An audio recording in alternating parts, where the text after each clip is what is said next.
Boo! I'm here! Are you surprised? No, you're not. Because I scheduled this in advance. Hello! Hello! Hello!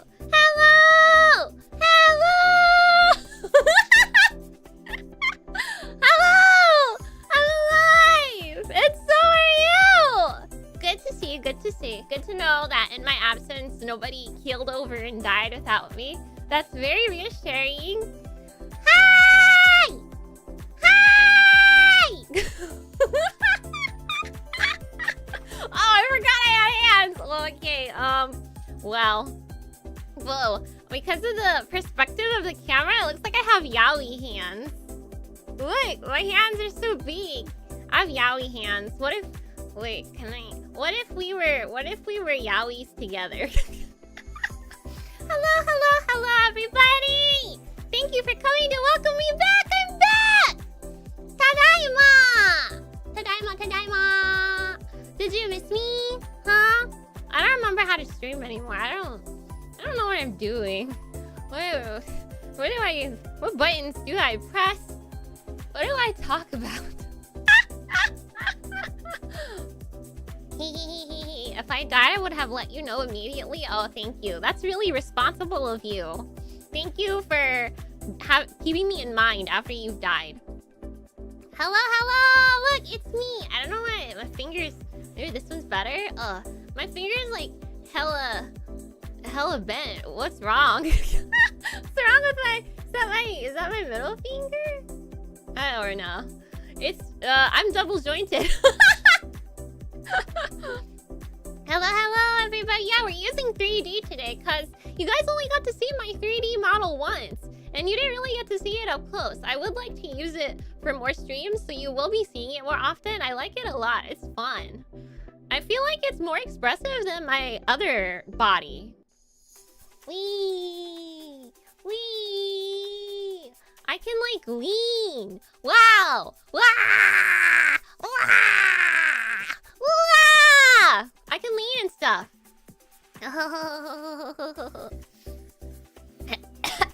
Whoa, I should have gotten some water. Uh-oh, I didn't get water. Oh, is this water still good? I'm sure it's fine, right? I'm holding it up. You can't see, but I'm holding up water. I'm sure it's fine. You missed me! Yay! Can I do hard hands? Ugh, it's hard. I can't. My personality's too big and robust. I can't put my hands together.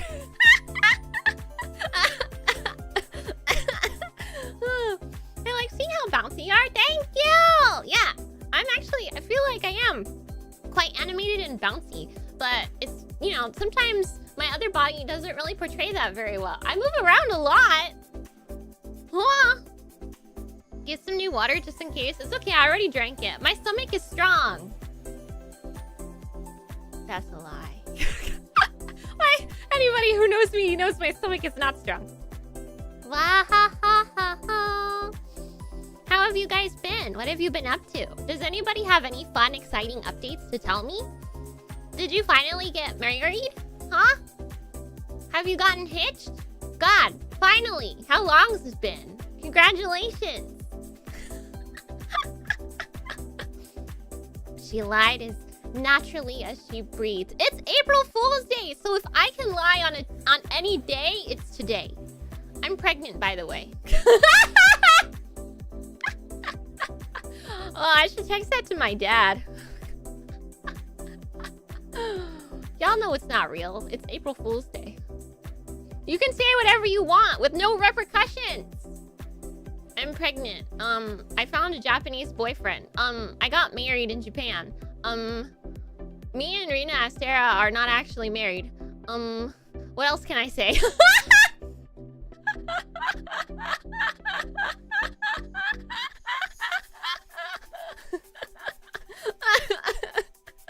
Man, lying is fun! What else can I tell you? Oh, this isn't... Okay, wait. I have a truth to tell you. Wait, I feel like I should have... I probably should have made an outline of my time in Japan. Okay, wait, actually, let me just go get my spreadsheet. I'll just go look at my spreadsheet, and that way I'll know in what order to, like, tell you guys what happened in Japan. I have a truth about Japan. I was gonna say, I'm not lactose intolerant anymore. I simply tolerate lactose now. But that's what happened in Japan. I don't know what the Japanese do to their dairy, but none of their soft serve or ice cream irritates my stomach. What the hell? Why? I had so much soft serve and I didn't once take a lactate. I don't understand. I need to go back. Okay, I'm gonna go get my schedule and then I'm gonna tell you guys about Japan. How many people here have already been, huh? Who's been to Japan already? Show of hands. Or feet.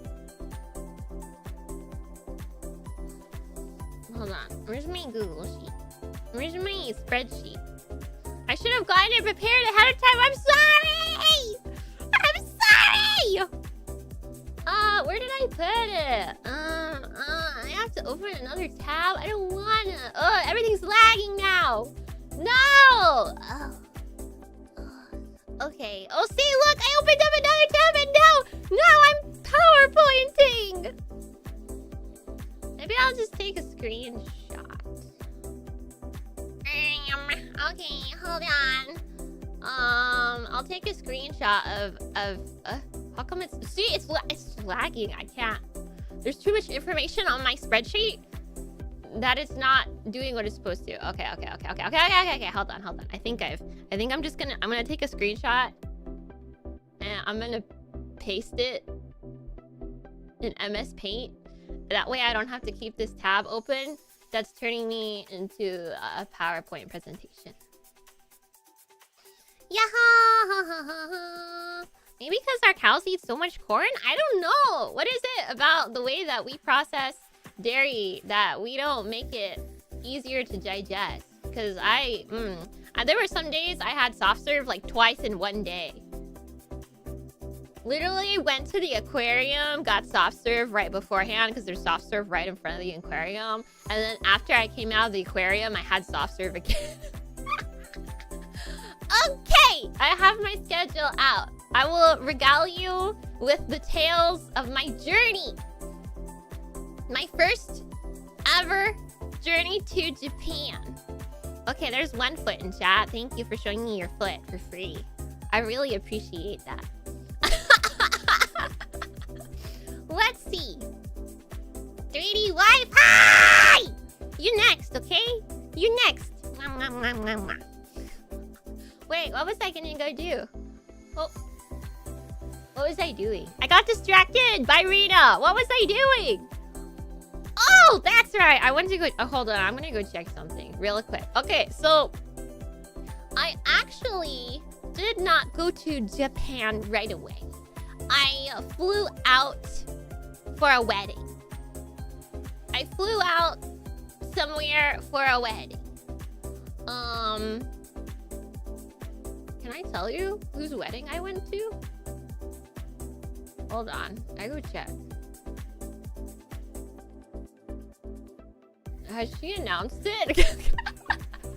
I went to another VTuber's wedding. Which I guess is like living proof that not all VTubers are shut in, lonesome people. Hello? Has she announced that she's married? I went to another VTuber's wedding. Yes. It was lots of fun. I ate good food. She's a longtime friend of mine. We've actually been friends since before we were VTubers.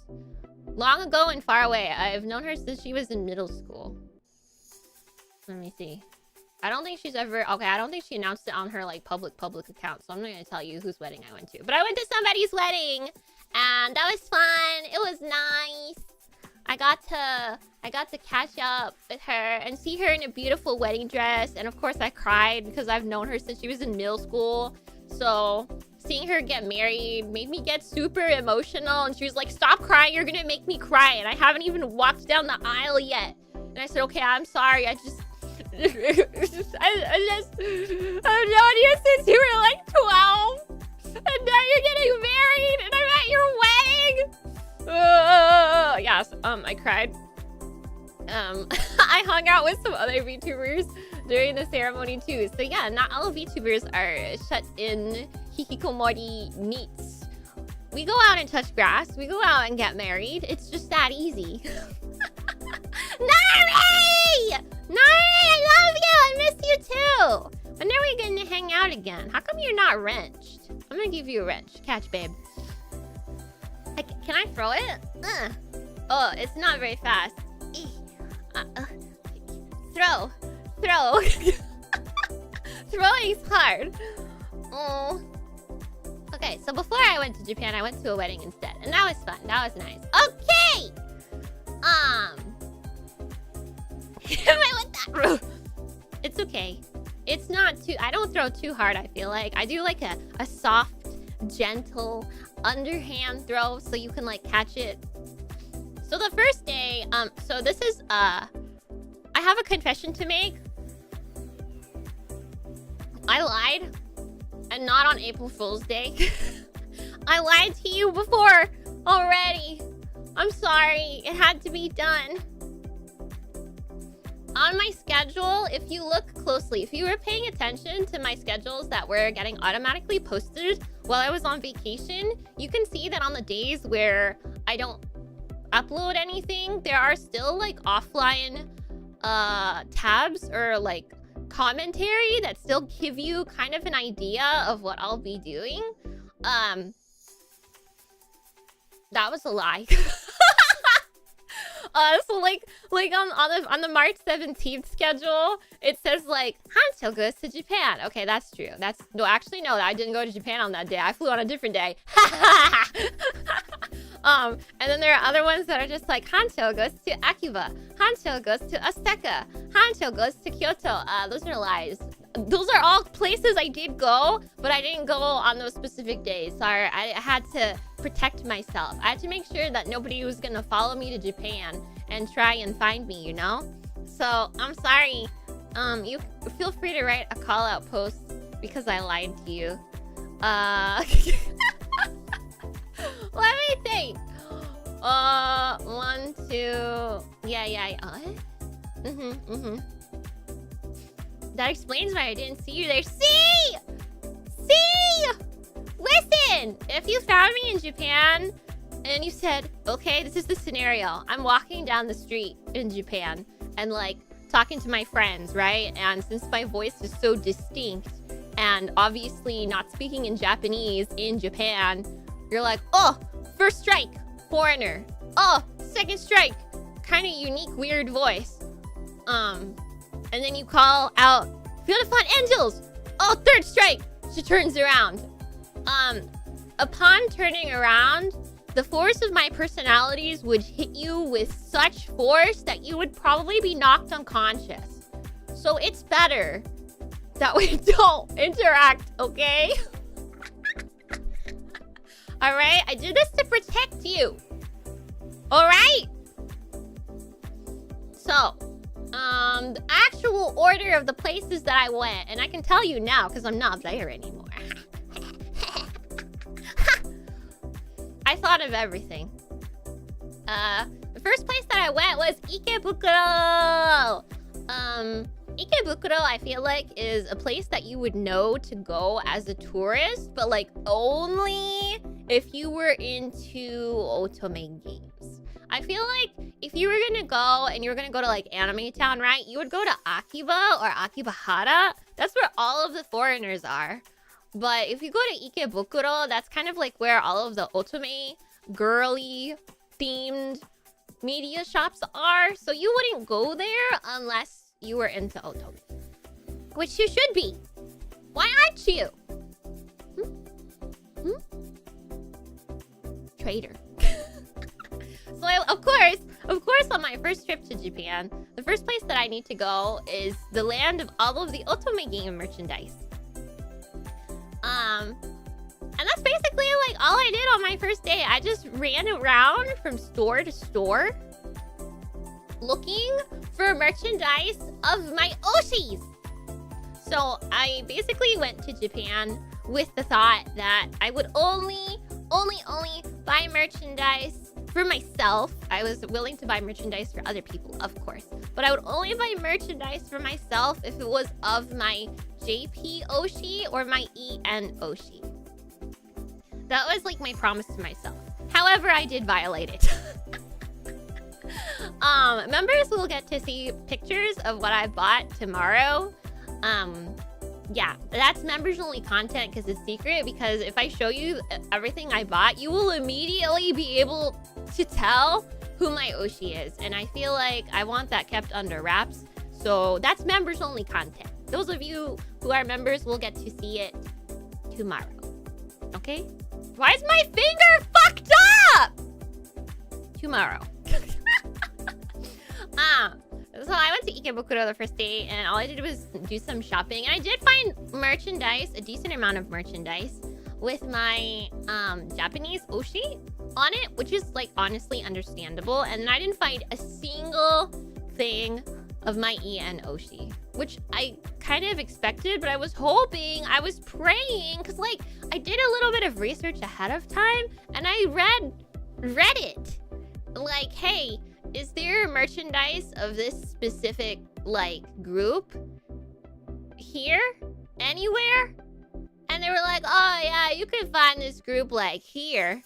And I tried. I think, hold on, I can pull up. Oh man, I have to open up another tab if I do that. I think I visited at least 12 to 14 stores in one day looking for merchandise of my Oshis. Ugh. I have lots of merchandise of my JP Oshi now, but my English Oshi still struggle a little bit. How much did you spend on merchandise? That's a great question. I actually think the number is probably, let me think. The number is probably like in the vein of like $500 or something like that. Maybe $400 or $500 on merchandise. Maybe $400 to $600. Because like, I don't remember how I spent on, like, how much I spent on my, like, Oshi merch alone. But I did buy some other stuff for myself outside of my own Oshi merch. Like, one of the days I went to Disney Sea, and I bought some stuff from there. Yeah, I feel like basically like 500 or 600. It wasn't too much. Because that's the thing, I think, with VTuber merchandise especially, is like, a lot of it is buttons and photo cards and acrylic stands, and unless they're super limited like the birthday ones, or really in demand like limited edition birthday ones, they don't typically cost like a lot of money. It's really nice too because they don't take up a lot of space. I bought 2 plushies total, and that's basically like all of my luggage space. I will show you guys tomorrow night. Yeah, it was a lot of small items, a lot of buttons, a lot of acrylic stands. There were like a lot of acrylic stands, and then just like, you know, a small doll here and there, a hand puppet, and then like the 2 big plushies that I bought. That was it. No other plushies. Okay, so after my first day in Ikebukuro, I also got new glasses while I was in Japan, and I went to the glasses store on my very first day because I didn't know how long that they would take to make it. So for anybody who's interested,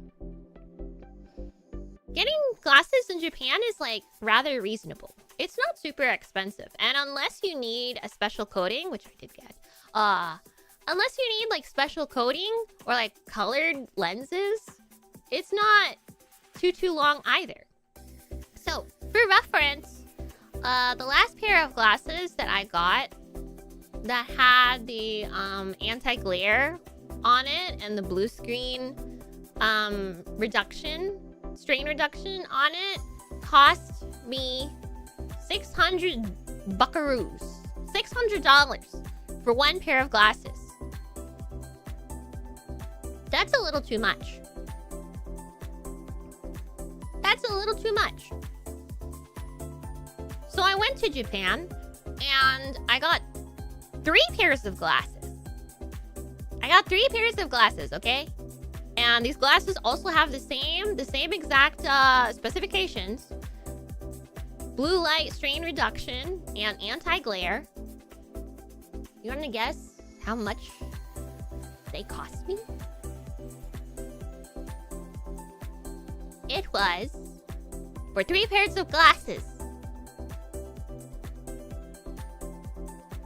Actually, I don't remember exactly. Wait. I remember how much they were individually. Like 130. 130, 260, 380! There you go. For 3 pairs of glasses, it was $380 with the same exact specifications. That's crazy. So it was like $130 a pair. Yeah. It's so cheap. I was telling the optometrist that glasses in the States are too expensive. And like in Japan, it doesn't matter. Like you don't need to have insurance. Glasses are so accessible. You just like walk up, you take the test. Oh, and the test is in 3 languages. They'll ask you, what language do you want to take the test in? And you can choose if you want to take the eye exam in like Japanese, I think either Chinese or Korean or English. It's so easy. It's like a little game. So I got glasses, but they wouldn't be ready for a week. So it's good that I got them at the beginning of my trip, or else I would have been out of luck. Yeah, it was very cool. I recommend anybody who needs corrective lenses for any one reason or another. If you're gonna go to Japan, that's probably one of the like most useful, best souvenirs you could get for yourself. A pair of glasses. Okay, what else did I do? Okay, I guess that's basically it for Ikebukuro. I just went shopping, and then honestly, the next day was Akihabara, which I basically did the same thing for. I went shopping a lot. I looked for more merch of my Oshi. I found more merch of my Oshi. I'm not gonna tell you which standees because that's basically telling you who my Oshi is. Members only will find out who my Oshi is tomorrow. Are you excited? I've been very secretive about it since debuting. I think the only people who know are people who know me personally. So like Rina knows who my Oshis are. My manager knows. The long-awaited reveal. I wonder if you guys have any guesses. Does anybody want to guess? Of course, you have 0 clues. You have nothing to go from. I've never given you any kind of hint. Although I guess, okay, I'll give you one hint now.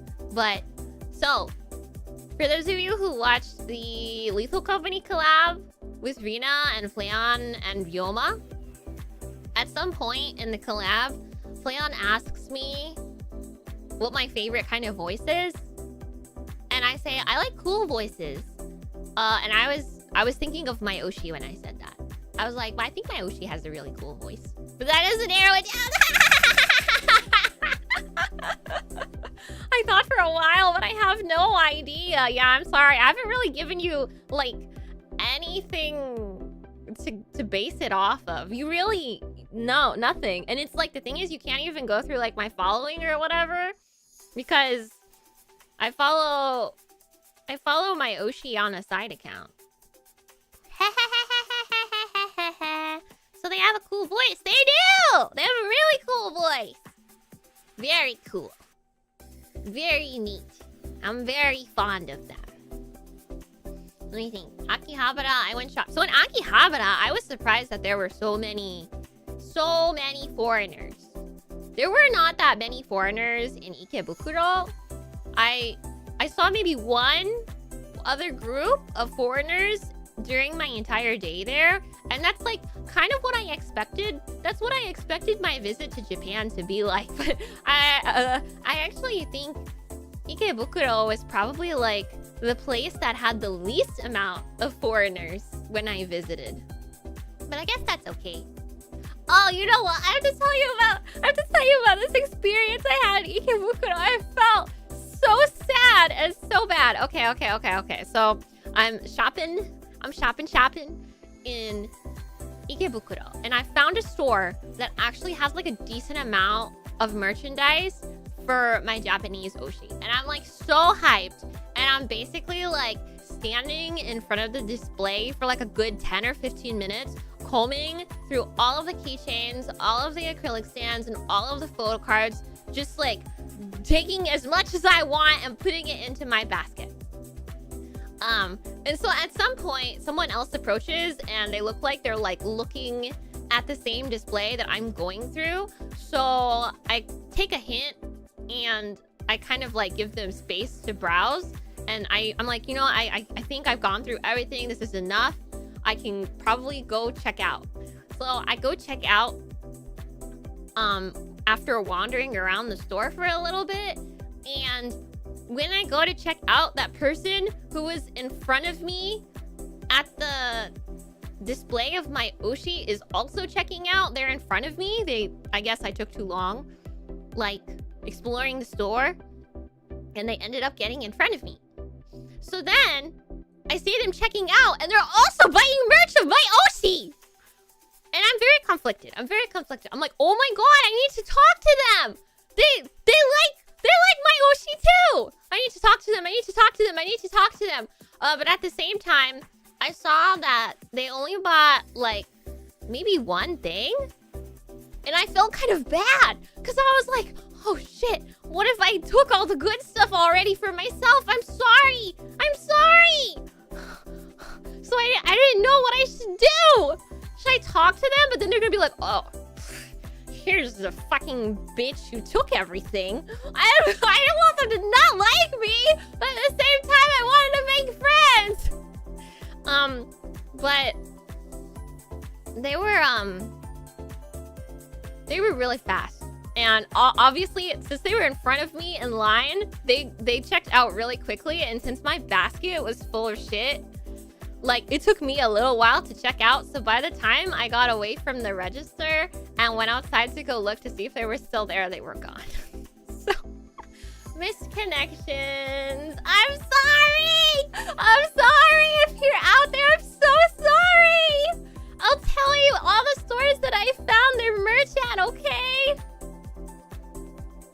I'll tell you all the stores that I found more merch. So you too can build your collection. Oh, but maybe, we can look at this positively, you know? Maybe we can think about it in the way that, who knows? Maybe everything that I was carrying, they already have. Maybe they only bought the one keychain because they have everything else already. We can look at this in a positive way. No, you fueled someone's villain. No, please. Oh, ugh. I'm sorry. Okay, let's take a look at my. I think honestly, like, the other notable thing. I think the only notable thing that happened in Akiba was something I tweeted about. Y'all, I went to a retro video game store. And they had two of my holy grail games. But in Japanese, of course. Because why would I find English versions, localized versions of these originally Japanese games in Japan? So I'm literally having, like, a breakdown in this fucking tiny, small, retro store, thinking to myself, oh my god, I have been looking for both of these games for ages, at a reasonable price. And because, you know, they're more common in Japan, the price was reasonable. It was like 30 bucks each, when most of the time those games go for like $80 to $100. So I had to make a decision. I had to think about it. I was like, I was very, very, very close to buying them. Does it work? No. Where's my thumb? You can't, it doesn't work. Okay, that's fine. I was this close to buying them, but then I looked it up, and Nintendo Wii's are region locked. So if I wanted to be able to stumble through them with a Japanese dictionary, trying to play them, I would also have to buy a Japanese Wii. And at that point, I'm like, my luggage cannot handle adding a whole ass console into the mix. So I very sadly put them back. I know, I'm sorry. But here's the thing, okay? I was really sad. I was very sad then. I was really sad I had to put them back. Because those games are super rare to find here. But I will update everybody with some happy information that after coming so close to obtaining them on this Japan trip, after I got back from Japan, I started looking online. I started looking online for copies to buy, and it kind of seems like the price on them has sort of dipped. I guess they're not as in demand as they used to be. So I ordered 2 of 3 of them. Yeah, I found a seller that was selling 2 of them. So I don't mind telling you my Holy Grail games. So previously my Holy Grail games used to be 𝑙𝑜𝑎𝑑𝑖𝑒𝑎𝑡𝑎, which is like this PlayStation 2 era game about robot cyborg girls who sing song magic. I love the concept of song magic. But I obtained those. So then I had to find new Holy Grail games to try and pine for. So my new Holy Grail games were all Wii games. 2 of them were Project Rainfall games. So if you've heard of Project Rainfall, I think it was a movement of like trying to get 3 specific games localized in the States that was successful. And one of them was, what is it, Xenoblade? The one I don't care for. Of the trilogy, the one I don't care for is the Xenoblade one. But the other 2 I wanted to play. So Pandora's Tower and The Lost Story were the other 2 games from Project Rainfall. Those 2 are Holy Grail games for me because I started both of them because I borrowed them from the library and I never got to finish. Ah! I rented them and I never got to finish them because JRPGs are so freaking long. So, and then the other one was Fragile Dreams, also on the Wii, which was a game that I've always wanted to play but have never been able to like find ever in real life ever. So I found somebody that was selling The Lost Story and Fragile Dreams, and in their like seller's description they were like saying that like, oh, I'm offloading some stuff to pay for my wedding, and I was like, oh, that's so cute and these are at decent prices, I gotta buy them. So I bought them to hopefully support that person's wedding. Congratulations to them. So the only one I'm missing of my Holy Grail trinity is actually now Pandora's Tower. Yay! So the point I was getting to was that you'll probably see me play them this year in the near future. Okay? Hold on. Ugh. Yeah. You'll get to see me play some super old JRPG games on the Wii that I am excited for. Owie, my ear is hurting me. Is this an April Fool's joke? This is AI. I am AI generated 𝑓ionnafonart, actually. I'm illegal. I'm an illegal experiment.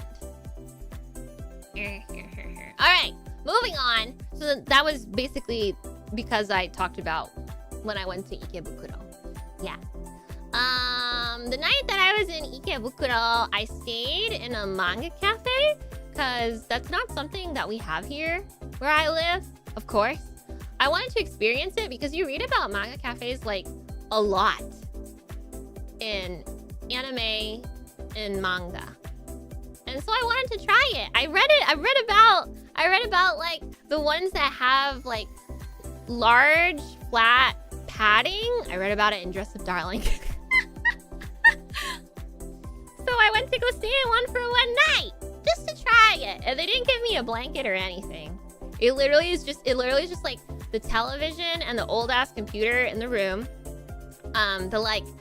Think of when you were in elementary school or middle school, right? And you were like in the gym and you were doing like gymnastics or something, and they had to like pull out the like gymnastics pads. That's basically what I slept on. So they gave me that and like 4 pillows and no blanket. So I stayed there. It was cool. It was a cool experience.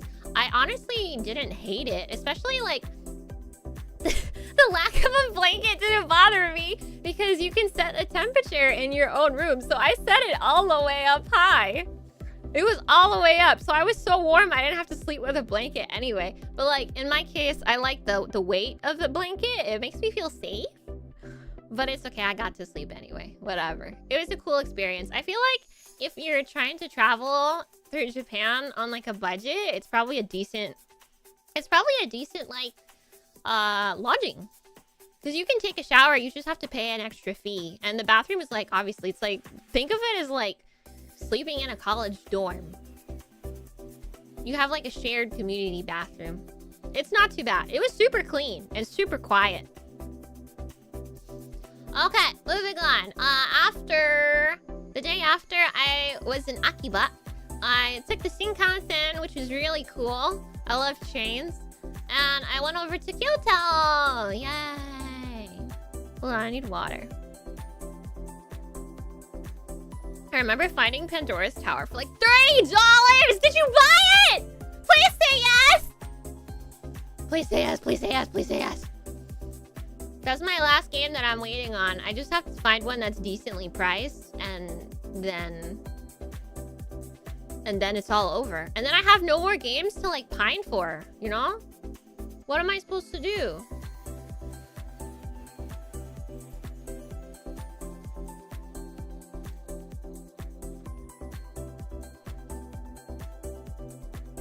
I don't know. Do you guys have like Holy Grail games? Games that you want to own physically? That you must have? No matter how old they are? Actually, it's probably better if they're old.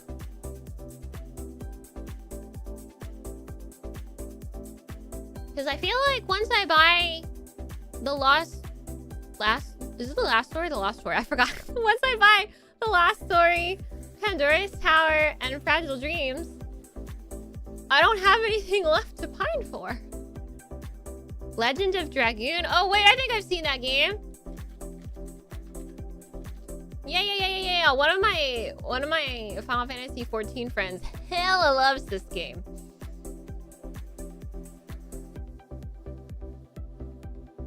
It's nice to know that I'm not the only person who like has longing for like these old retro. And like the other thing was when I found the listing for Fragile Dreams and the Lost Story, I was like, this is cheaper than buying. Hold on, fact checking myself right now. Okay, this is almost this is basically almost the same price as Monster Hunter Wilds. Wait, it was the same price as Monster Hunter Wilds. So, I could buy this Holy Grail game that I've been wanting to buy and play for a bajillion years for the same price as brand new Monster Hunter. Like, I think that's okay, right? As long as it's not in Fire Emblem Path of Radiance for the GameCube era, which I don't know. How much is that going for nowadays? Is it still in the $300 range? Oh! Sure fucking is. $200, $300. Yes. I'm very lucky that I have a copy of Path of Radiance. I think that one was one of my holy grails when I was younger, but I was lucky enough to stumble across it when I worked at a used game store. Somebody came to sell it, and I was like, oh, fuck yes. God loves me! So I bought it from them, of course. And then I immediately turned around and bought it for myself. Yeah, that game goes for fucking $300 still. $200, $300 still. So, that would be one of my holy grail games if I hadn't already obtained it. I sold all my PS2 games? No! I love the PS2 Wii era! Radiata Stories? I still have Radiata Stories! Ready Out of Stories was my fucking gateway. That was my gateway into JRPGs. Fun Papa bought that game for me on a whim because it was like 20 bucks at the store. He was like, don't you think this looks good? And I honestly, like, how old am I? I'm like 13 or something. I'm like 13 or 14. Only ever having played Nintendogs or Animal Crossing. Like, those are the only games I've ever, like, I played at that point. And my dad is just like, don't you think this looks cool? And I'm like, yeah, sure, Dad. Okay, go ahead. Like, I kind of just went along with it to make him happy. That, like, you know, make him feel like he picked out something nice for me. But then I ended up really loving it! And now, all the games that I want to play are JRPGs. Father, what have you done? Look what you've done! How much money have I spent on JRPGs at this point in my life because of one $20 copy cracked on the top? Ratty Out of Stories. You're 13? If YouTube finds out, I'm gonna get hella demonetized. Still in a retro game, but I desperately want to find physical copies of Pokemon Black 1 and 2. Ah, that's a good one. Those are good ones. Ugh. Pokemon Black and White were Pokemon games that everybody like has raved about to me. And I started them, but I never got to finish them. So those are like also ones that I would also like to like eventually get back to one day and experience properly. Get the whole story. But we haven't gotten there yet. We haven't gotten there yet. And I don't know, like... I'm gonna be real with you. My 3DS is, like, hacked. my 3DS can download games without, you know, going through an official retailer. Yeah. So I could just play it that way. That's why I guess, like, as far as Nintendo DS games go, I don't think there are any that I wanted to own. But if I didn't have access to that feature, then yes, I would also like to own Black and White. Fighting for your friends is so expensive. It's so expensive! Why is beefcake so expensive? It's not even just Path of Radiance. Radiant Dawn is also really fucking expensive. Not as expensive as Path of Radiance, but Radiant Dawn is also expensive. Thankfully, I own both. Thank God I own both. I want to buy old consoles and just collect a bunch of games I think are interesting. I was born pretty far into that era, so I'll be playing the... Yeah, exactly! Because, like, you know... I think when you're younger, you can only consume so many games, right? Because your parents will only buy you so much. So it's not until you're an adult and have adult money and no free time that you can invest into the things that you were interested in when you were younger.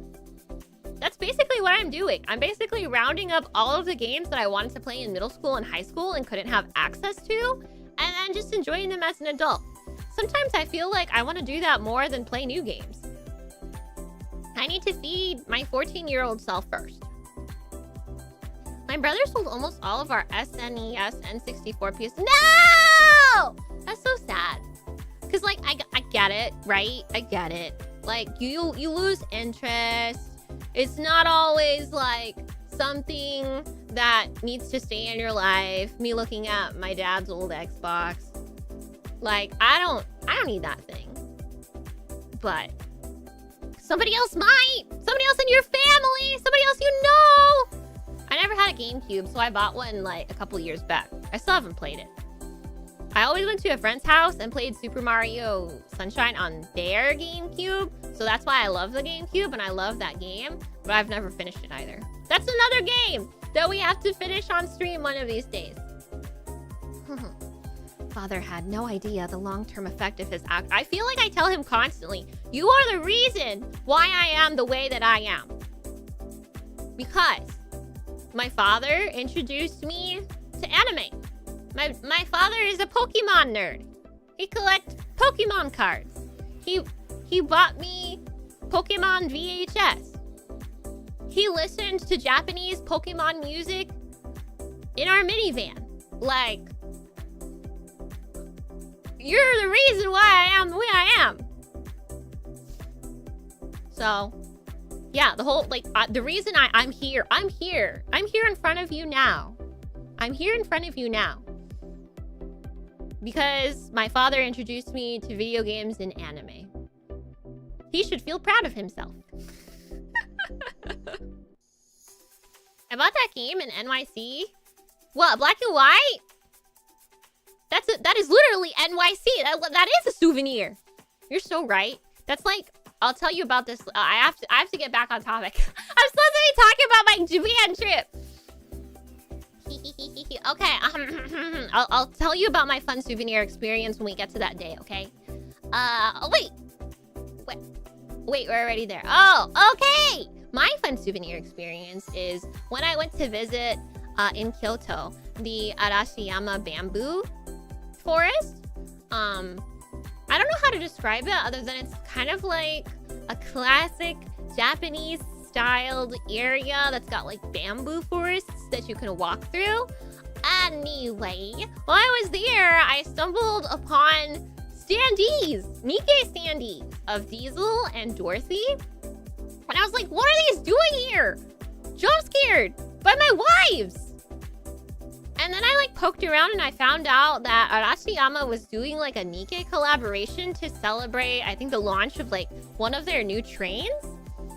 And so I went upstairs, because like, and of course, if you're doing a collaboration, there's going to be a pop-up shop. It's going to be like a special shop with exclusive merchandise. So that's where I wanted to go. So after wandering around, I found it. It was on the 3rd floor. And I was wearing a kimono.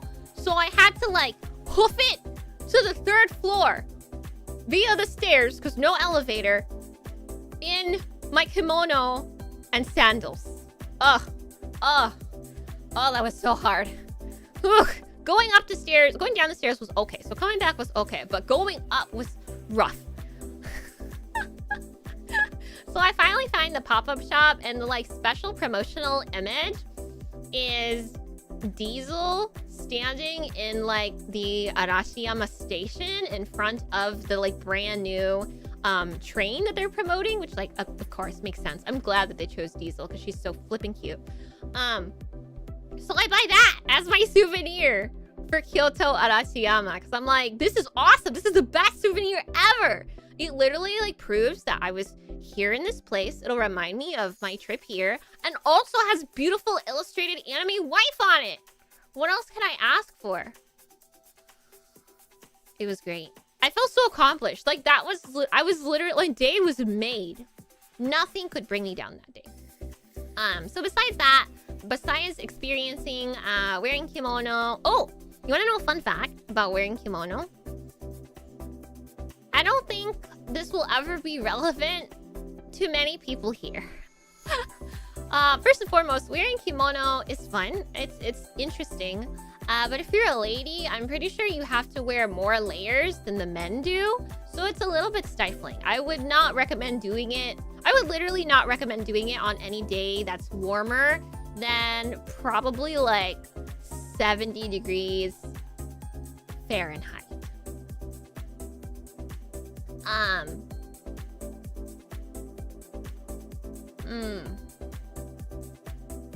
Hold on. My throat is itchy. I have to get water. Fine, I'll go get new water. Because this one's almost out too. Hold on, I have to go get water. I'll be right back. Okay.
I'm back.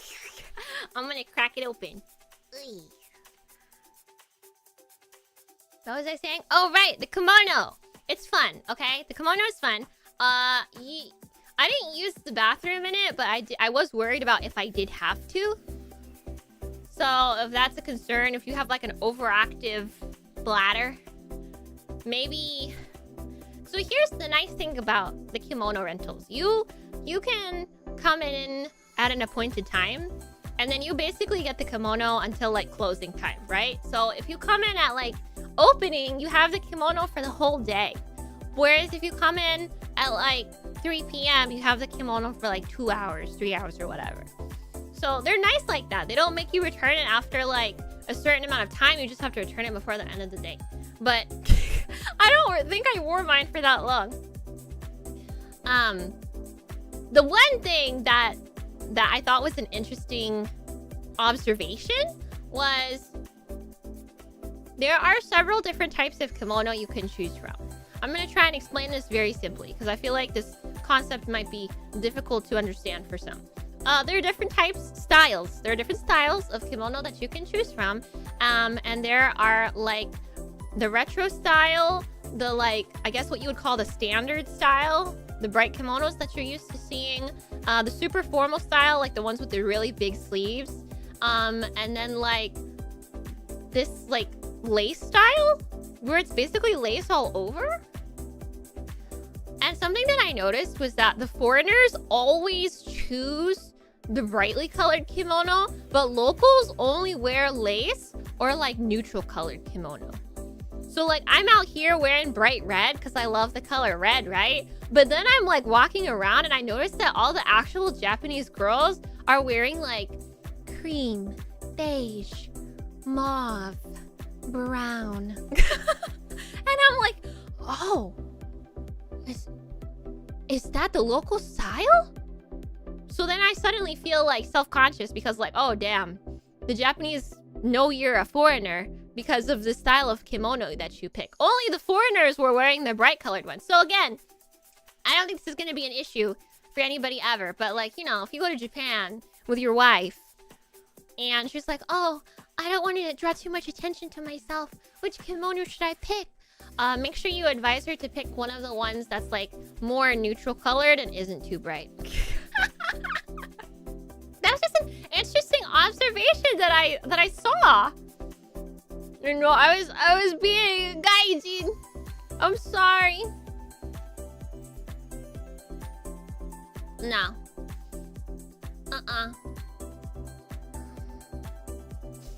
I blend in Japan.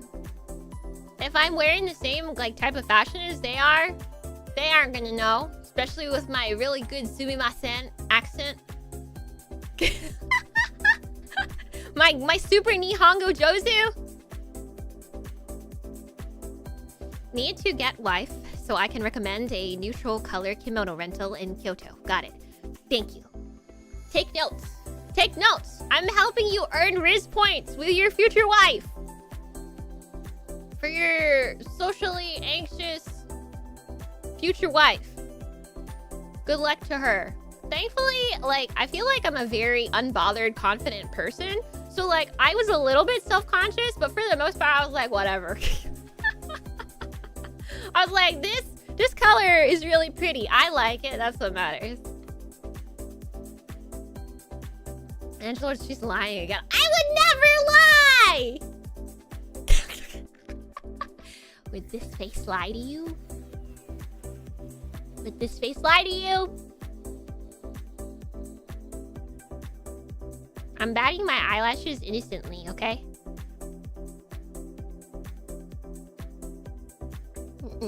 No lies detected. Bam. I wonder if it's like that in every prefecture. I will say that I don't have a large sample size, but I did observe the same phenomenon when I went to Osaka.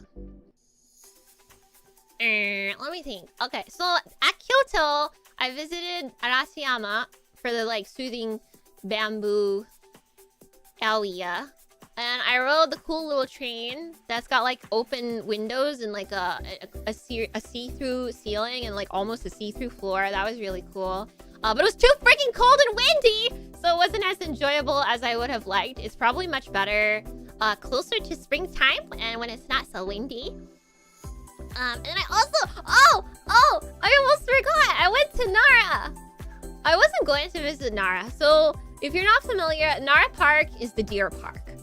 It's the park that's got so many deers in it that you can buy little crackers and feed them. So I wasn't gonna go to Nara Park, but the more that I looked at pictures of people at Nara Park, the more I wanted to go to Nara Park.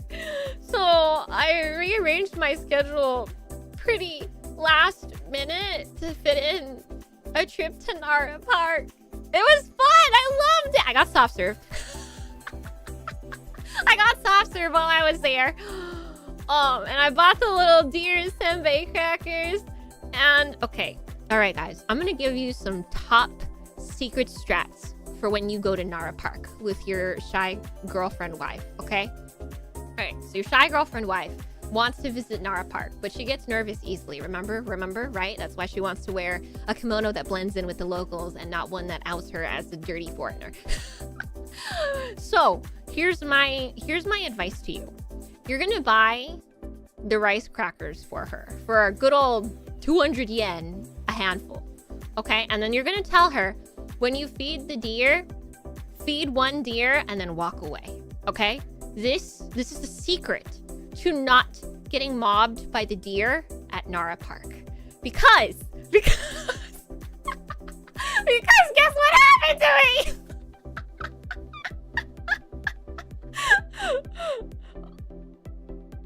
I bring my handful of deer crackers to 3 deer. Not even like a giant herd or anything. Just 3 deer. 3 deer. I bring my pile of crackers to 3 deer and I break it into pieces and I feed them. And I make the mistake of continuing to stand there in their vicinity. Because the deer, they're so aggressive. They're so hungry, you guys. So I'm standing there instead of walking away. So you should really just like feed the deer the cracker and then keep walking. Because if you stand there like I did, stupidly, the deer just kind of keep like nudging you and swarming you and biting you. I don't know how many times I got bit just because I kept standing there. They were biting my clothes. They were like biting my hip. My hip got bitten. My poor old lady hip had deer teeth on it. All because I made the mistake of feeding them and staying in one stationary place instead of like giving this deer half a cracker and then walking to the next deer, giving that deer half a cracker and then like walking to the next. That was my mistake. Don't do that. Don't stand in one place and let the deer swarm you and bite you. What do you mean, lucky deer? It hurt. It hurt. It hurt. They bite pretty hard. So because I was there, standing there, being bullied by these like 3 aggressive-ish deer who are like biting my clothes and biting my pants and my hip, I lose all of my crackers to them. I give them all of my crackers because I'm so flustered and they keep biting me. So there you go. That's how you are going to win more Riz points with your anxious, shy girlfriend, wife, twink. You're gonna tell her the secret strat of not standing still when you feed the deer in Nara Park. What do you mean, Lucky? It hurt. And their breath stinks. It's a little stinky, so if you're sensitive to like farm animal smells, probably not recommended for you. But the nice thing about Nara Park is that there are so many deer that you'll never have the issue of like, you know, there are tons of tourists, right? You're never gonna have the issue of not having a deer to feed. Like, oh, every deer is being fed already. There are so many tourists. Oh, I'm not gonna get my chance to feed the deer. That doesn't happen. There are literally so many that you would be able to find a deer to feed. So, Yes, I recommend Nara Park. I also visited Kiyomizu Shrine, which is like a really big, famous shrine in Kyoto. That was really cool. It's really big. But I think, honestly, the most memorable part of my visit to Kiyomizu Shrine was I went through this gate and there's this warning that's like, hey, there are monkeys that appear in this area that are aggressive. If you see them, go away. I was like, what? Huh? I came to this temple to like take it easy and relax, and now you're warning me about aggressive monkeys after I just dealt with aggressive deer? I can't deal with this. It was just like, such a funny warning to run into. Aggressive monkeys. Why are animals so aggressive in Japan? Aggressive deer, aggressive monkeys. What's next? I didn't run into any cats while I was there, which is like crazy because I feel like Japan is the land of cats. I did not run into any cats. But then again, I feel like if I was a cat, I would probably just hang out in like the residential areas, and I was mostly in touristy areas, so no, I did not see any cat. Did you go in the womb tunnel? I couldn't find it. I didn't understand the map. The map was really big, but also we went there a little bit too close to closing. So like all the stores and stuff were closed. Like I couldn't buy anything. And I couldn't figure out where the womb tunnel is. It's okay. When we go back, you and me go back, you'll show me, right? You'll take me to the womb tunnel. And then we'll pray at that pagoda for childbirth. I saw that one. Womb tunnel? Is it a womb tunnel or is it something normal? It's a womb tunnel. It's what it says on the label. It's a womb tunnel. Yeah, I'll show you my womb tunnel. What do you mean Rina can't handle the pregnancy? I think Rina is stronger than I am. I'm very fragile. I came back from Japan with many bruises on my body, and I don't know where they all came from. There's like a gnarly one on my shoulder right now. You want to see it? Too bad. Hello. We're talking about my Japan trip and how I didn't go in the womb tunnel, but I will next time. Next time, me and my wife will visit the womb tunnel together. And then we'll pray for a healthy childbirth baby. Oh yeah, maybe the deer. Maybe the deer got me. Because they did bite really hard. She doesn't want... I don't want to give birth either.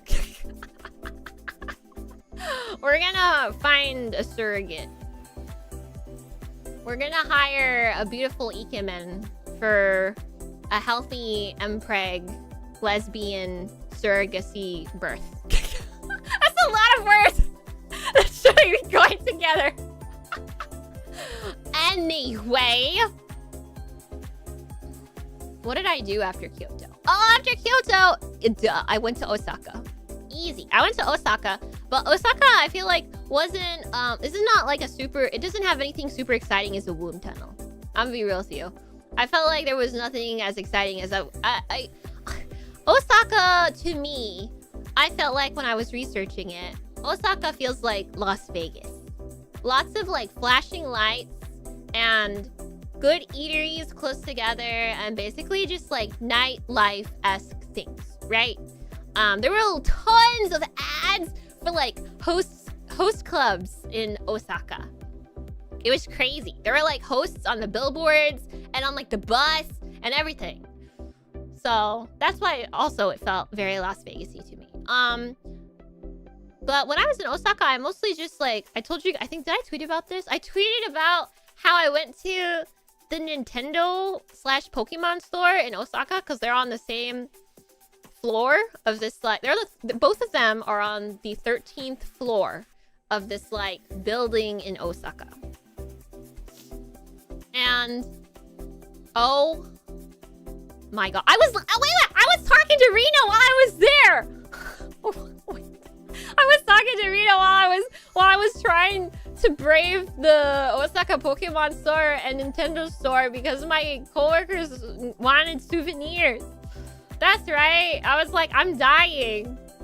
I was like, girl, I'm dying.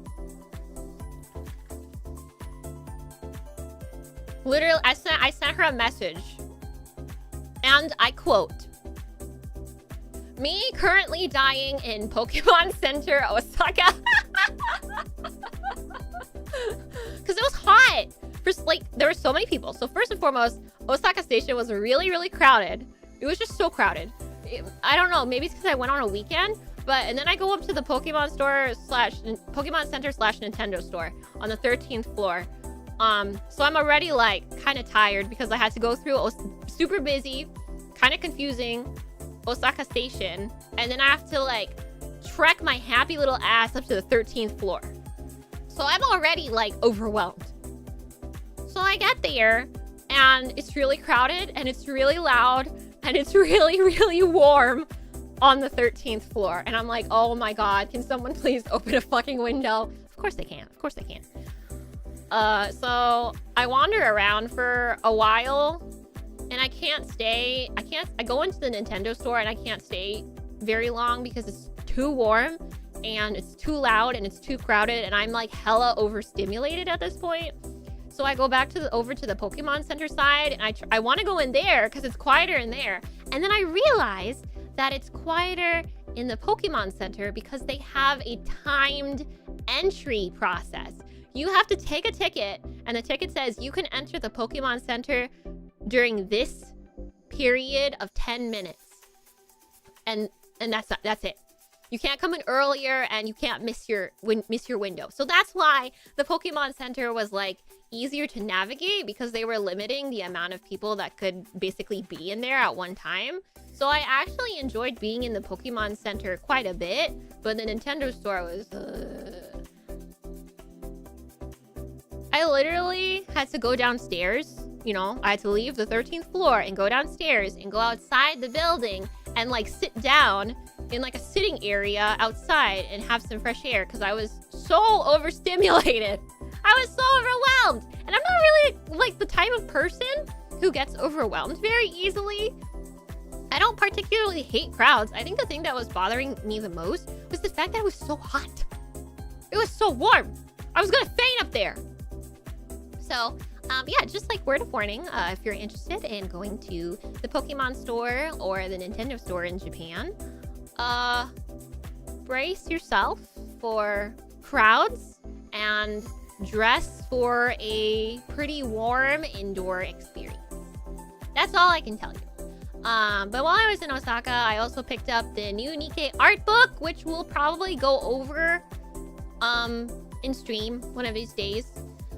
And then I just like ate some good food at an izakaya in Dotonbori, and then I went to sleep. I feel like I wasn't as impressed with Osaka, that part of Osaka, as I thought I would be. But then again, maybe it's because I was like really warm and I wasn't super fond of like all of the crowds. So there was another day in Osaka that I visited Osaka Castle and I went to the aquarium in Osaka, and that was really nice. The aquarium was really cool. I told you guys I got soft serve right before the aquarium because the soft serve is so good. I sent Rina a picture too when I got soft serve.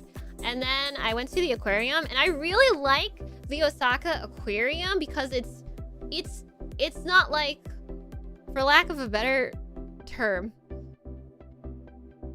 it's not open world. This is a very, very gamer word to use on an establishment. The Osaka aquarium is not open world. It's linear. There's one path you can take. You go all the way to the top and then you kind of go down in a spiral motion through one path. And that's how I want it. I don't like when the establishment makes me choose my own path. If I want to read a choose my own adventure book, I'll play an otome game or a visual novel. But when it comes to like viewing exhibits, just like put them in a nice, neat order and tell me which path to go down. That's much less stressful to me. Because I feel like the last time I was in a different aquarium, I didn't know which way to go.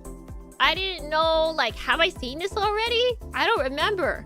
Have we been this way? I don't know. You tell me. So I prefer it when experiences like that are linear. I like games that are linear. I miss, literally, I miss when Pokemon was linear. Like, there was one path to take. You went from this town to this town along this path. That's always how it was. But now Pokemon is open world, and I feel... I feel like I don't want to make all these decisions. Make these decisions for me. Okay. What did I do after Osaka? After Osaka, I went... I went off the grid. I went off the grid. It was rough. Okay, so I went to an onsen town. I went to Hakone. Because, of course, you know, when you're in Japan... Oh, wait, I forgot to mention this! While I was in Japan, I made a conscious effort to stay at very specifically Japanese lodging. Like, Japanese lodging as in, like, things I can't experience in the United States. So, of course, the first one that I stayed in was the manga cafe. Because we don't have manga cafes here. You can't spend, like, $30 a night to sleep on a gymnastics mat. So I did that for one night. And then while I was in Kyoto, I stayed in a traditional Japanese home that had like sliding doors and Japanese futons and everything like that. And that was really nice. I loved that. That was awesome. I would do that again if I had to stay there again. So when I went to the onsen town, I stayed in a traditional Japanese inn, I guess, a ryokan. I stayed in a ryokan. And that one also had like the futon bedding, but that one also had the onsen in the room. I didn't have to share. I don't know. I wouldn't say I'm not confident about my body. The thing that I'm nervous about with onsens is like doing some kind of like social faux. How do you pronounce this? Faux pas? Yeah, okay. I was afraid of doing some kind of like onsen mannerism faux pas. So I didn't want to risk that. So I booked a room that just had a private one. Thank you. You know what I was talking about. You know what I meant. Without me even saying it, brain to brain connection. Yeah. So I enjoyed that. That was really fun because I guess this is like normal. When you stay at a ryokan, they feed you. So they fed me like hella dinner. When I looked at it, because the food was already set out when I arrived to the eating place. And I looked at it and I thought, oh, this is a ton. And then like 10, 20 minutes into my meal, they bring me more. You want me to finish this? So... it was really good food, though. It was delicious food. The only thing I would probably word of caution about would be, like, if you're a picky eater, you probably wouldn't enjoy, like, kaiseki style dinner where the chef basically just, like, prepares a bunch of different small dishes and just like, here, eat it, right? And, of course, I would call myself a pretty, like, picky eater, but I ate everything because I felt like it would be hella disrespectful if I didn't eat anything. So if there's a chance at all that there might be something that you wouldn't eat, then I wouldn't recommend that kind of dining for you. I ate everything though. Then, like, you know, there were things that I didn't like. I wasn't particularly fond of like the eggplant dish, but what could I do? Thankfully, it was only like 2 bites, so I finished it anyway. Yeah, it was really nice. It was a really cool experience. I feel like we kind of have fine dining like that, where you basically show up to a restaurant and you're like, I'm here to eat, and then the chef just gives you a bunch of small dishes, right? That are their specialty or whatever. That's basically what happened. Dessert was really yummy. Breakfast was really good. The only sad part is so before I checked out of the ryokan, I went into the onsen again, right? I went and had one last relaxing dip in the bath. And I was super relaxed and super chill. And I was like, okay, I'm ready to handle the rest of my trip. Because I was super tired at this point. This was like on purpose. I specifically booked this like relaxing experience in the very middle of my trip because I was like, I'm probably going to be super tired. I need a little break, right? I need a little downtime. So I'm super relaxed, checking out of my hotel. And then I get on the bus to get down the mountain. And first, it's really crowded. Like, this is the bus to get to the bottom of the mountain, to get to the station, to transfer you to wherever else you want to go in Japan. And the bus is super crowded and really warm. And nobody is opening any... I'm finding that I'm having problems being too warm. And nobody is opening any of the windows wider. Nope. Nah, that's not happening. So besides being really crowded and really warm, I'm having to like hold myself and my bags while this bus takes all these twists and turns down the mountain. I tweeted about this, so some of you may know how the story ends already. So this bus is like twisting and turning down the side of the mountain for probably like half an hour. And we get to one of the smaller train stations and I'm like, I need to get off. I need to get off this bus or I am going to puke. Because the twisty and the turny and the warm and the crowded just like culminated together and turned me into a very motion sick fionnafonart. So the first place that I can get off, that I know how to leave, I remove myself from the bus. I sit down at the train station bench and I book myself a ticket for the reserved car where, you know, like you're guaranteed a seat, right? And then I ride that reserved seat, that train, all the way to my next destination, which is Shibuya. And I'm like, why didn't I do this first? I'm never taking the bus on the mountain again. I don't think my stomach can handle it. It was really hard. So, you know, next piece of advice. If you decide to go to Japan and you think, oh, I can probably handle the bus ride down the mountain, don't. Don't.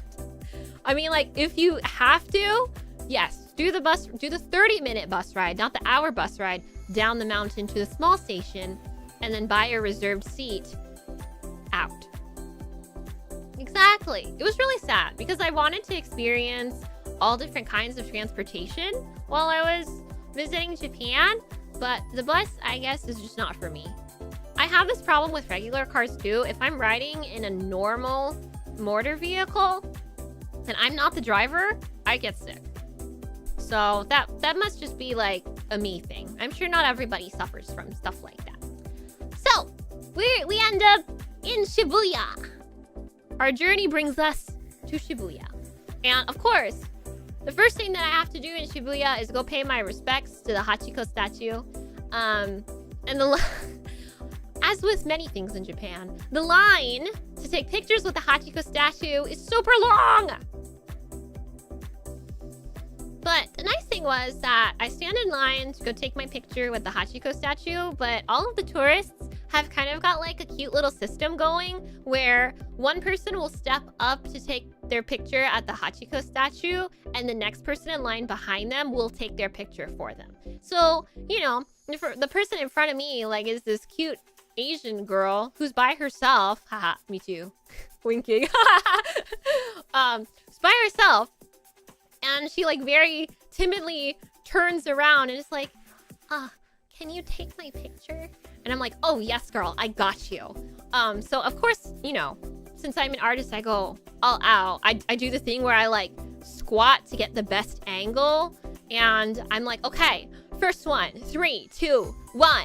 And then I take a picture and then I'm like, okay, horizontal mode done. We're gonna do a vertical one now. And then I take another one. So I hope that her pictures turned out really well. And then it was my turn and I had this like nice Chinese family behind me take my picture and then I was done. So that was really nice. Despite the fact that like, oh, I had to stand in line to take a picture with a famous statue, all of the people in line were very nice to each other. It felt very community-like. So then, of course, I have to cross the crazy scramble crossing. And of course, when I'm crossing it, I'm in awe. But also there are so many tourists who are like filming themselves while they cross, filming the people crossing. I'm like, bro, I don't want to be in your video.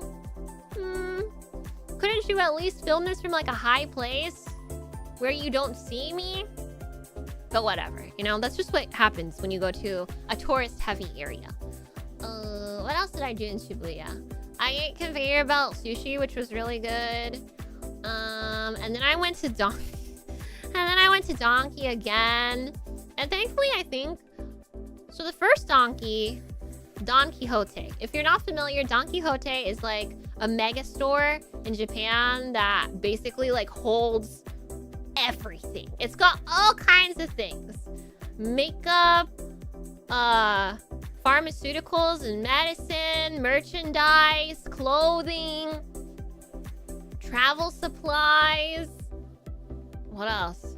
Snacks, food. It's like Walmart, but like if Walmart was compressed into a tiny space. I feel like if you're claustrophobic or if you don't like clutter, like I do, like I am for both of those things, you probably wouldn't enjoy Donkey very much. And the first Donkey I went to was the one in Akihabara. And I'm gonna be real with you, I only went into that store because they had a Nikkei poster on one of their pillars.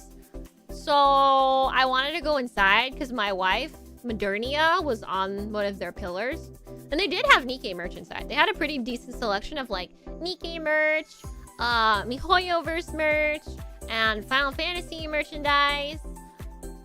But I was hella miserable. I was hella miserable in that Donkey because it was so dang hot and so crowded and so overwhelming. So I was like, oh, I kind of hate this. Yeah, I kind of hate this because I don't like clutter and I'm kind of claustrophobic. Like, I don't want to be in a place that's small and crowded. It's not fun. So I go into Donkey again in Shibuya to start like scouting out souvenirs for people. And thankfully, the Donkey in Shibuya has their air conditioning running higher, stronger, faster, better than the one in Akiba. So I feel a little bit better in this Donkey. That experience was a little bit less stressful than my first one. Yeah, it is the store from Yakuza! Honestly, the whole reason I went to Dotonbori was because I like Majima from Yakuza. And all I can say after visiting Osaka, after visiting Dotonbori, is like, I understand why you're a crazy man now. I understand why you are the way that you are now. You have to live here? This is like an aside, but when I was in Osaka, when I was in Dotonbori, I think I made the mistake of going underneath the big bridges because I ran into like these people, these locals that were like, I don't know how to describe, I don't want to describe them as shady, but like if you were gonna pick a place in Dotonbori to like smoke and drink, and like, I know they don't do drugs in Japan, but like if this was America, right, that like under the bridge would be a prime place to do all that stuff. So I felt like that's the kind of like people that were down there. So I was like crossing underneath because I was like, oh, why don't I just go underneath the Dotonbori bridges? Because there's like no people under. I understand now. I understand now that you shouldn't go underneath the Dotonbori bridges because of the kinds of people that are underneath there. Because I was like walking through and I ran into this group and I did my thing. Sumimasen, excuse me. And none of them moved. None of them moved out of the way. They just stood there and like looked at me. I was like, oh fuck. These kids are gonna fuck me up. So I very quickly like maneuvered around them. And while I did that, like, one of the girls is giving me like this look. And I'm like, oh, I gotta get out of here. I gotta get out of here. So it was at that moment that she realized she had fucked up. That's why there are no people underneath the bridges at Dotonbori, I guess. Don't go. So that's my next piece of advice. Don't go underneath the bridges. You're gonna run into people who don't get out of the way and just stare at you when you say sumimasen. It was scary. It was legitimately the only time I felt kind of like unnerved while I was in Japan. But whatever. I'm okay. That's what matters. I'm sorry for invading their space. Like, I don't know. For all I know, that could be like their turf, right? Their area. And I was an outsider invading. Rude of me. Very inconsiderate of me. I'm sorry. I won't do it again. I've learned. What else did I do? I think I only stayed in Shibuya for the day. And then the next day, I went to... What did I do? I went to the temple. I went to the big temple in Shibuya, and that was nice. That was actually a really nice experience because it was super big. It was super big, and I think I rolled my omikuji, but it gave me like... It felt like opening a fortune cookie. Because like, my understanding of the omikuji was like, it'll tell you if you have good luck or bad luck, right?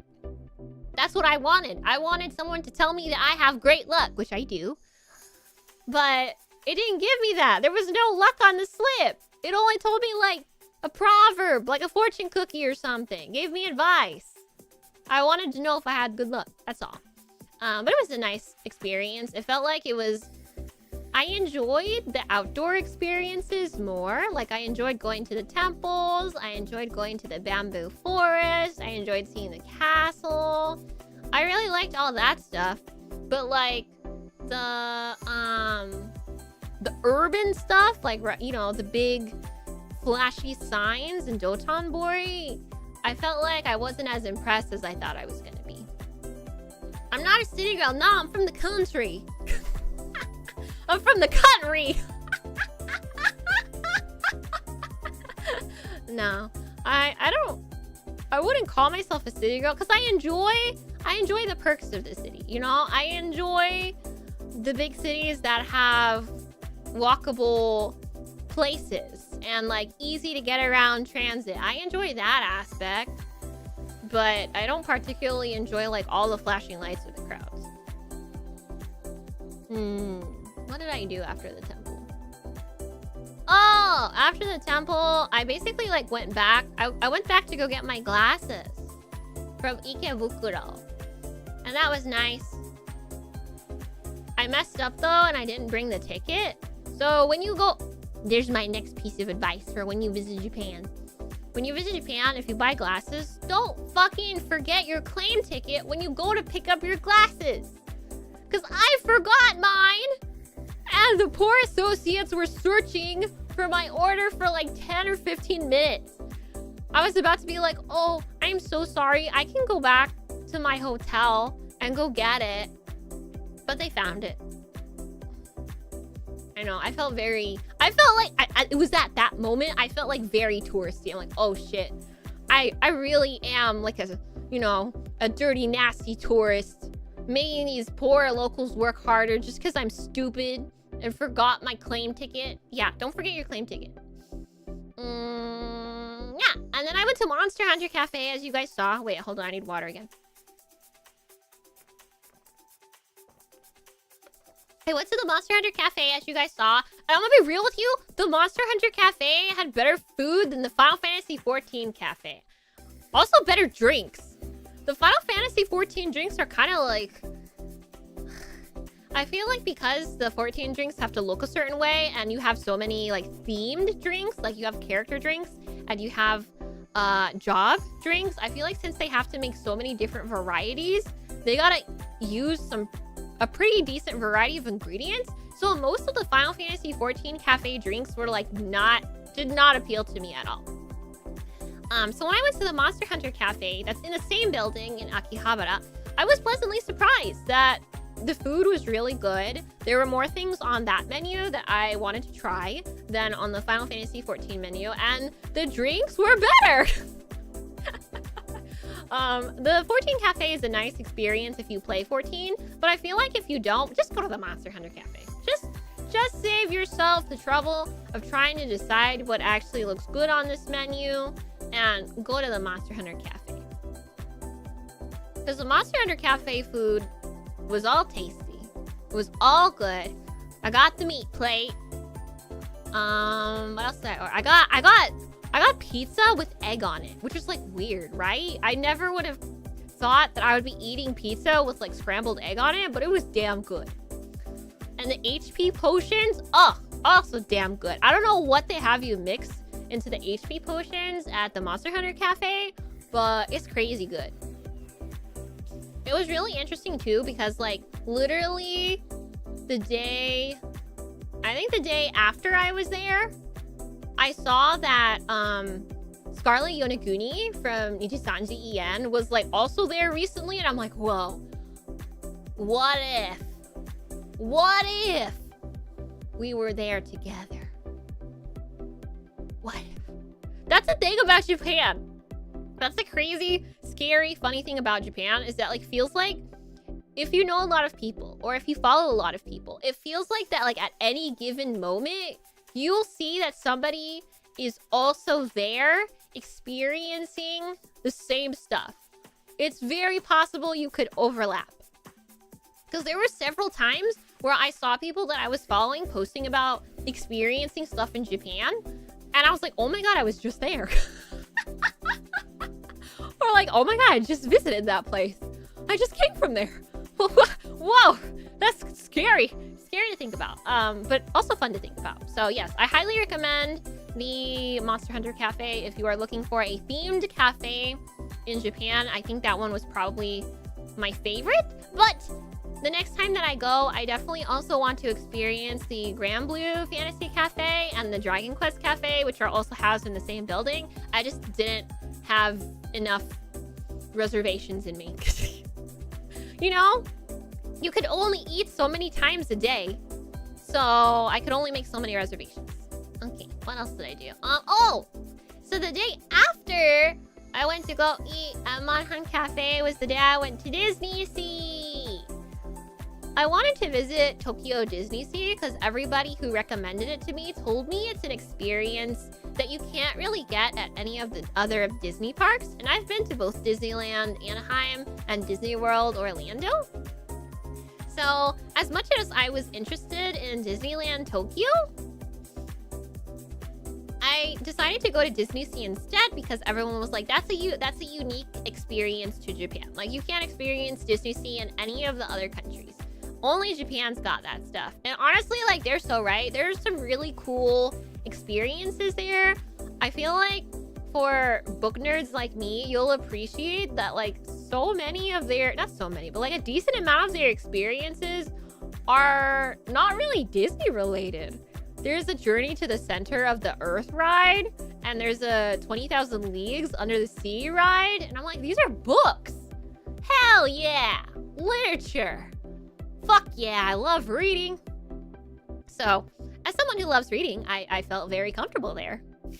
Yeah, it's crazy. What else? The other, like, there are a couple of rides that you're probably familiar with already. There's like the Toy Story ride, which from what I understand is basically the same as the one in Disneyland. There's like a flight simulator ride, but I'm not fond of heights, so I skipped that one. Probably something similar to what you would experience at Universal Studios. And then there's like the Tower of Terror ride, which is like the drop ride. I've already ridden that one in California. What else? I think, yeah. The only other notable like ride that I rode on, well, yeah, there was the Indiana Jones ride. That one is pretty similar to the one in California, but so I basically rode it again. But that one, the Indiana Jones one, is one of my favorites, so I decided to go anyway. 20,000 Leagues was a Disney movie as well. What? Really? Well, I feel like Disney at this point has probably made movies of so many different IPs. That, yeah, if you told me 20,000 Leagues Disney movie existed, I'd be like, yeah, it's probably possible. But they had this really cute, like, basically mini fantasy land where they had, like, the Peter Pan ride, the Tinkerbell ride, the Frozen ride, and the Tangled ride. And Tangled is one of my favorite Disney movies, so I had to go on that one. The Frozen ride is crazy. Oh, yeah, another hot tip.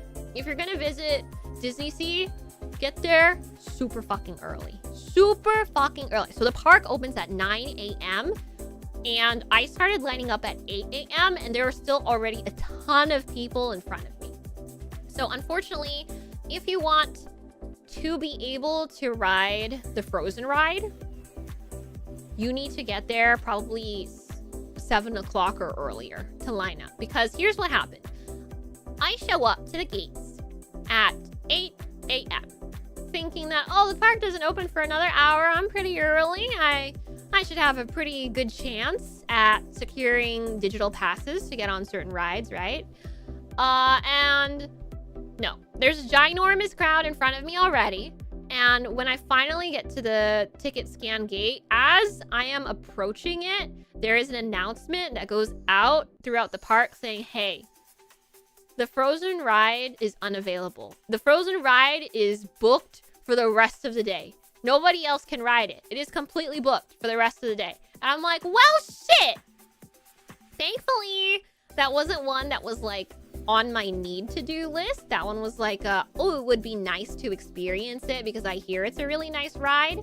But I was just appalled that I'm not even in the park yet. I'm literally walking up. You guys have probably been open for 20 minutes and this ride is booked for the rest of the day? That's crazy. So yeah, if you want to ride the Frozen ride, you got to get there probably earlier than 7 a.m. Yep. Bring something to do in line. Bring a portable battery charger because you will be in line for a long time. Unfortunately, my first experience, the first ride I went on, I made a mistake. Okay? I made a mistake and I did research ahead of time, and the research on Reddit told me that when you get to Disney Sea, the first thing you should do is run to Journey to the Center of the Earth and wait in line for that one, like, organically. And then while you're waiting in line, book all of your passes for the rest of the rides that you want to go on. And that was a mistake. If I could redo it, I would tell people to book a pass for Journey to the Center of the Earth while they wait in line for 20,000 Leagues. Because I was in line for 3 hours! I was in line for 3 hours! For the first ride of the day! I was like, this is hell. This sucks. And like, I didn't have anything to do in line. I didn't bring anything. So, next hot tip. Yeah, if you're gonna go to Disney Sea and you get there at opening, instead of running to Journey to the Center of the Earth, run to 20,000 Leagues, get in line for that one, and then book a pass for Journey to the Center of the Earth while you're in line. Because the wait point, or the wait time at one point got to over 3 hours. 180 minutes is 3 hours. At one point, the wait time for Journey to the Center of the Earth was 240 minutes. What is that? That's 4 hours! 4 hours for one ride. I think that seems a little excessive. So yeah. But the rest of the day is fine. You basically spend the entire morning trying to grab passes for what you want to do and what you want to see.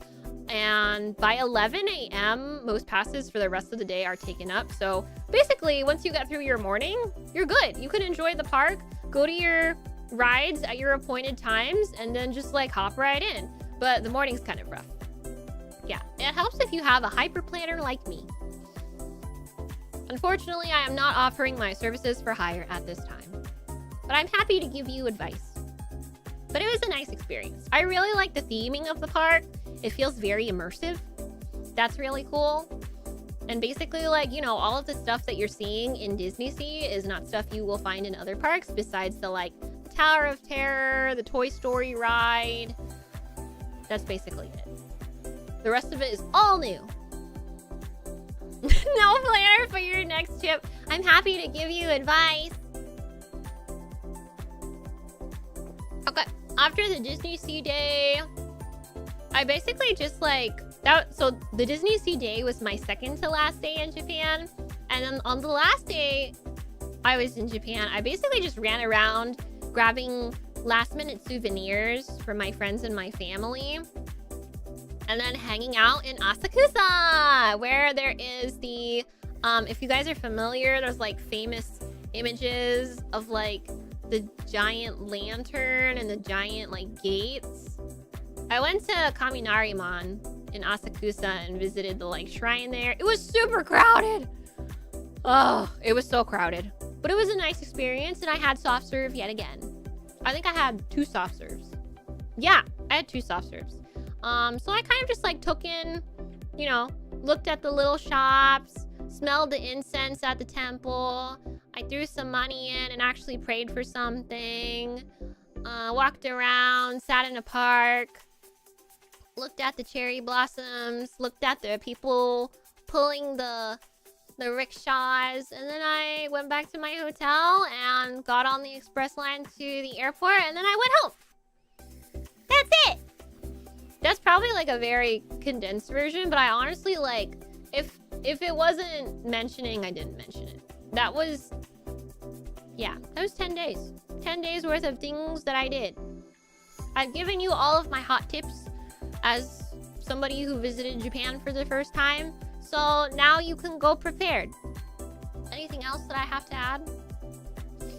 Advise me on my trip to Offkai in June. I can do that after I plan my trip to Offkai. Because that's the next thing I have to plan.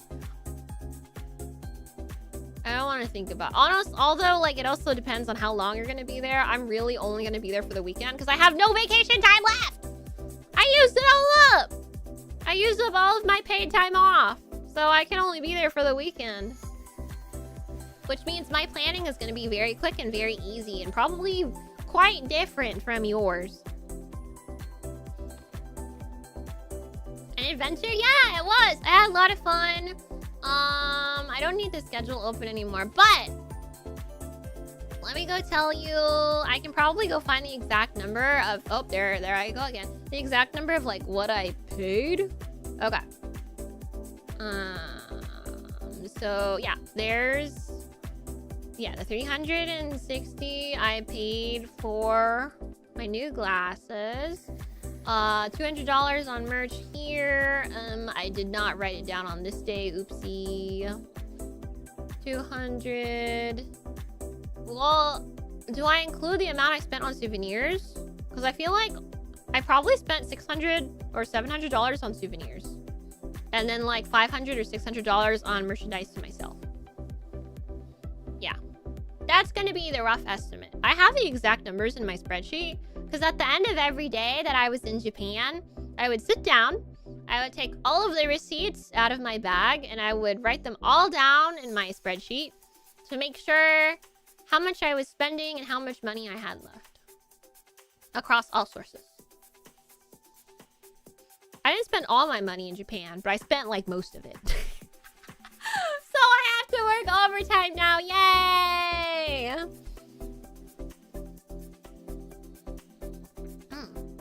I went to Japan 3 weeks last year. It was great. 9 out of 10. Why not 10 out of 10? What could have made your experience better? I guess that's true.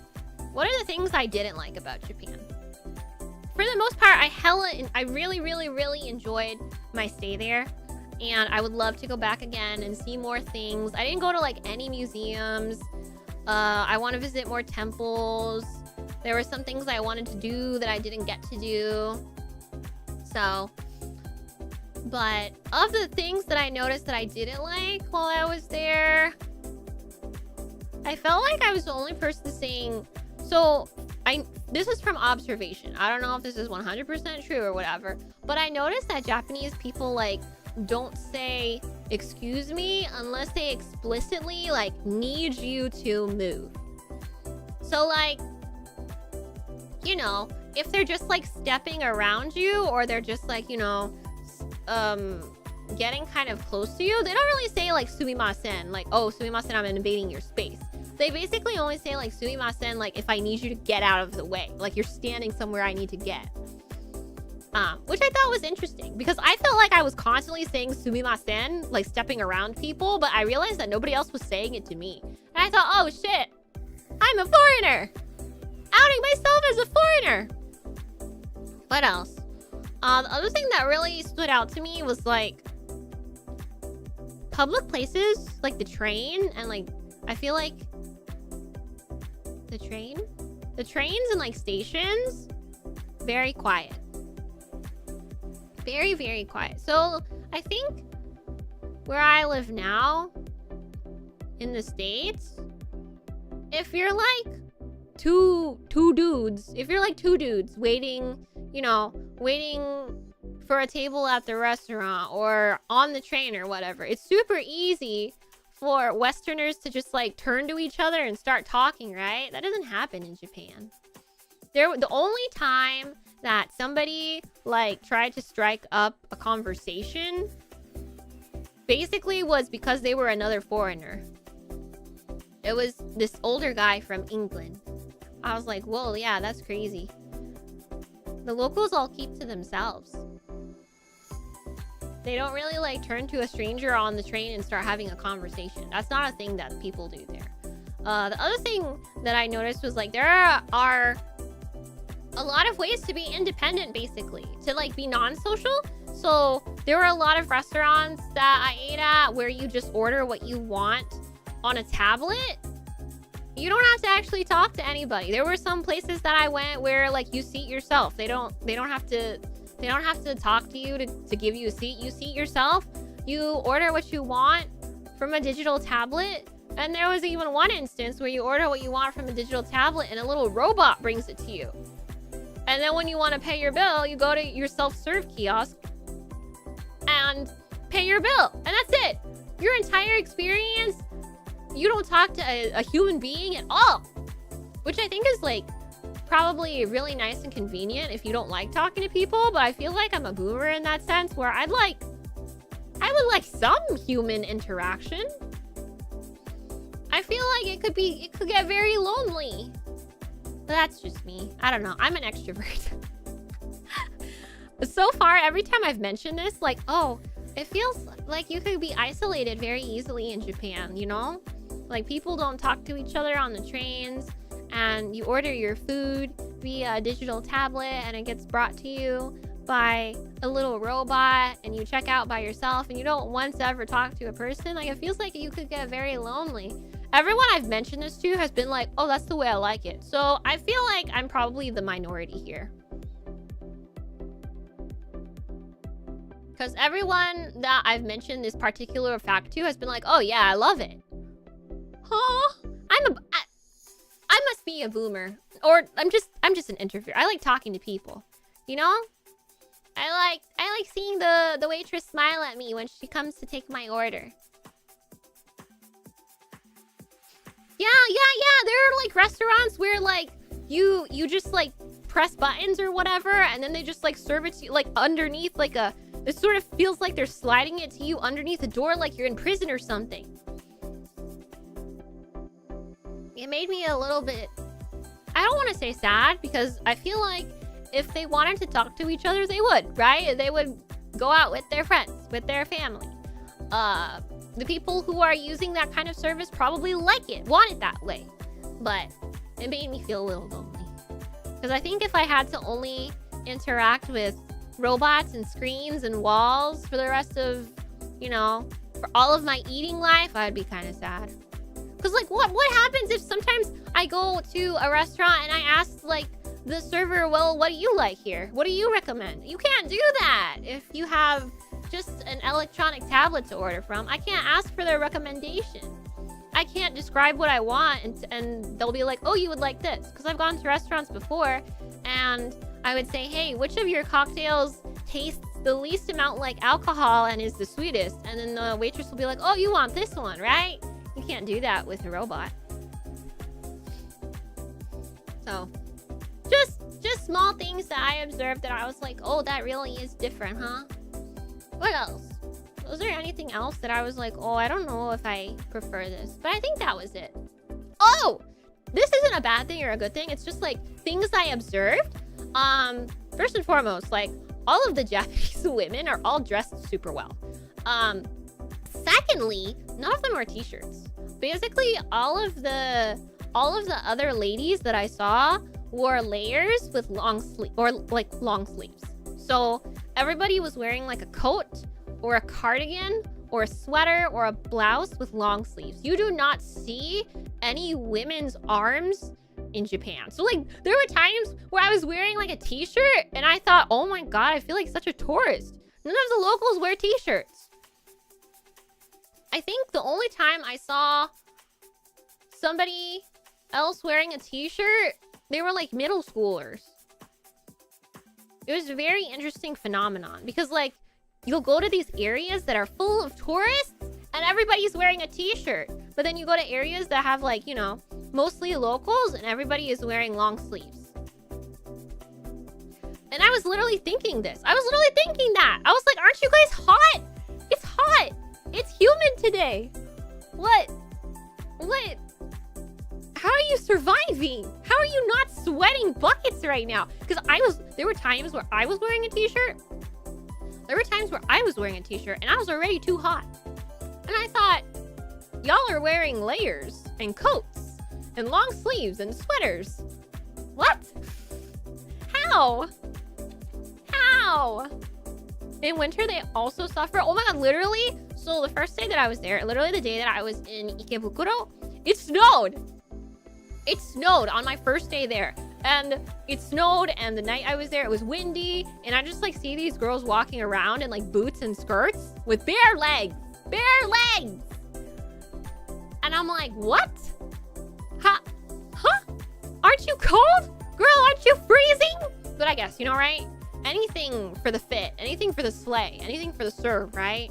I can't fault you. You know you look good. You might be freezing, but you look great. So I can't even fault you.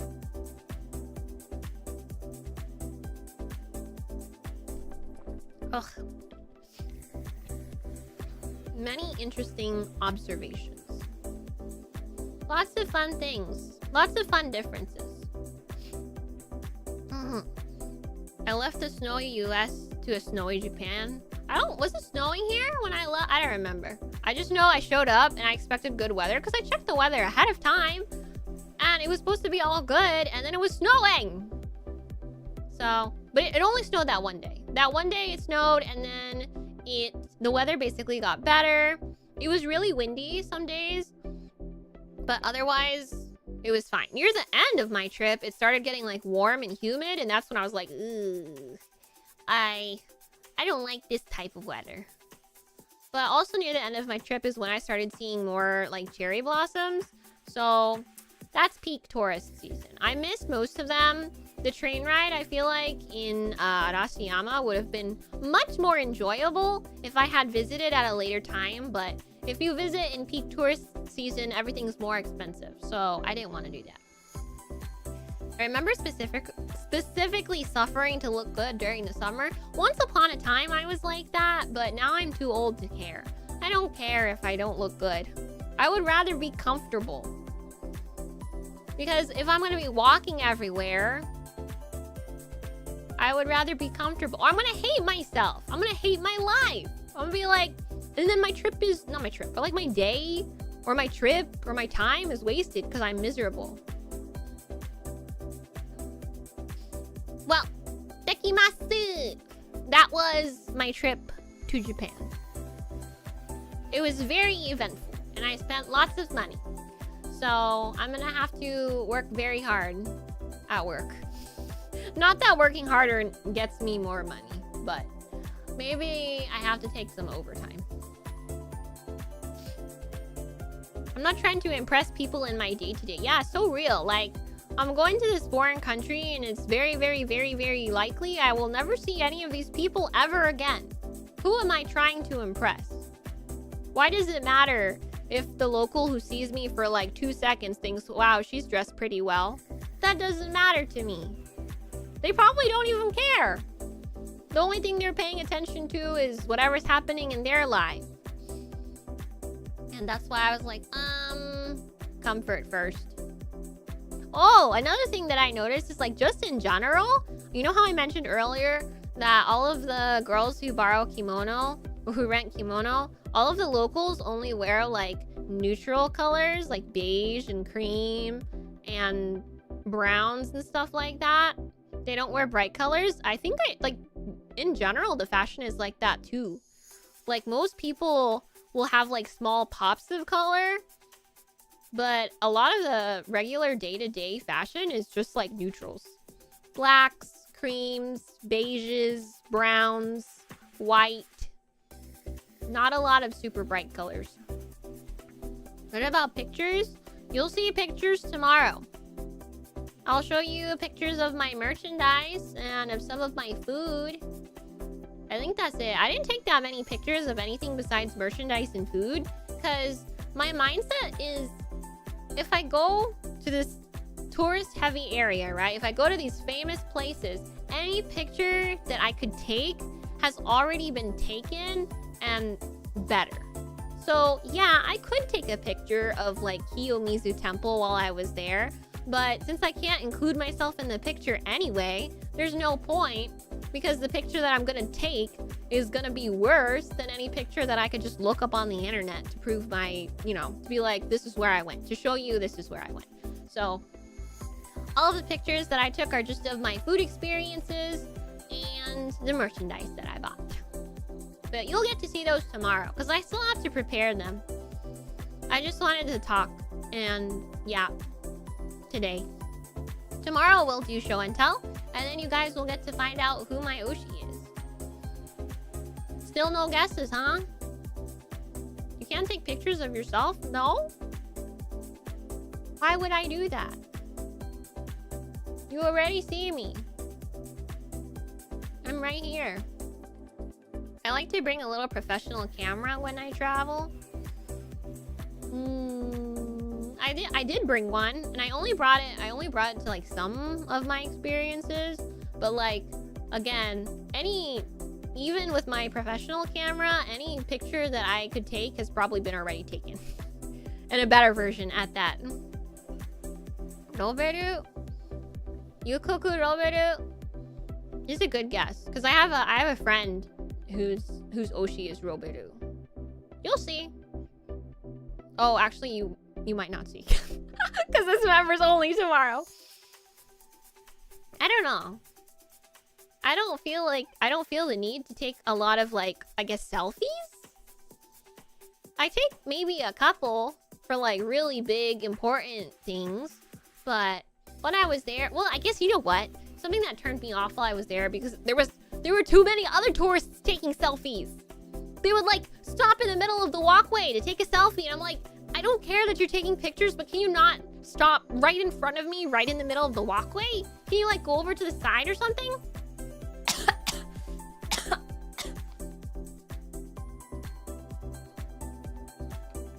So because I was like, you know, burdened, concerned about the amount of people that were taking selfies in the walkway, it discouraged me from taking my own. I was like, I'm not going to be that person.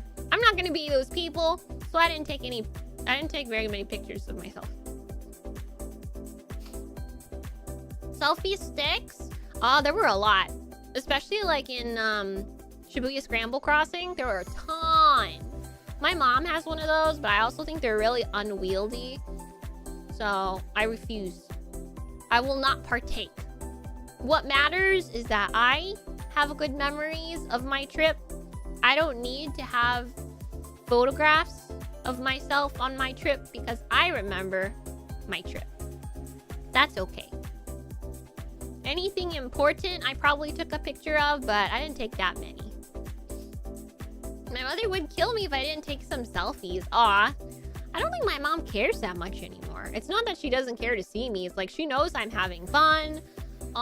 She knows that if I had any really good pictures, I would already send them to her. I just don't take that very many. I know someone else likes Kanae a whole lot. Yeah. Someone else, other people are much more open about who they like, huh? Some people can be very honest about it, but in my case, I don't really want to worry about being perceived, right? Because some people have to worry about being perceived. If only you guys could see my likes on Twitter, huh? There was some pretty funny stuff happening earlier. My problem is I take my Oshi standee when I travel. That's the thing! I have a little dolly, right? I have a little dolly of my English Oshi, and I took it with me to Japan because I was like, oh, I'll take so many pictures of ourselves, you know, me and my dolly. While I'm... Hello? Okay, we're good. I'll take so many pictures of me and my dolly, right? While we're in Japan. It'll be like I'm on this trip with my Oshi. But I was so busy and I was having so much fun that I didn't take very many at all. I think for the entire, from flying in the plane to coming back, 10 days worth of activities, I took 3 total pictures with my Oshi's dolly. That's it.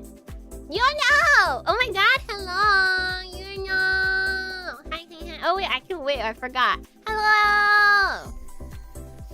Welcome, welcome! Thank you so much for the raid! Hello, everybody! My name is 𝑑𝑎𝑡𝑎, and today we're talking about my trip to Japan. I just got back from vacation. This is my welcome back stream. Hello, everybody! I hope you're doing okay. My darling, you know. If you need to rest, please do. Anyway, welcome, welcome, welcome. You're in Japan this year? Yeah, I just got back. I was in Japan for 2 weeks, and it was my first time going. So I saw a lot of things. I did a lot of things. I packed my schedule. I spent a hell of a lot of money. I brought back a lot of souvenirs. My colleagues were all really excited when I showed everybody what I got them, because everybody got something unique to their interests and personalities. If I can get my hands on your standee before off-Kyle, I'll bring it for photos. I want to apologize to anybody who has ordered merchandise that my old company is still fulfilling, because everybody who was at that company who would be on top of it is no longer at that company. So whoever is left, the last person handling the fulfillment and stuff is basically the reason that I left the company. So it's really frustrating that, unfortunately, based on their past behavior, being late about shipping merchandise and being unresponsive when being inquired about said merchandise is not surprising. I'm sorry. I hope you get your merchandise soon.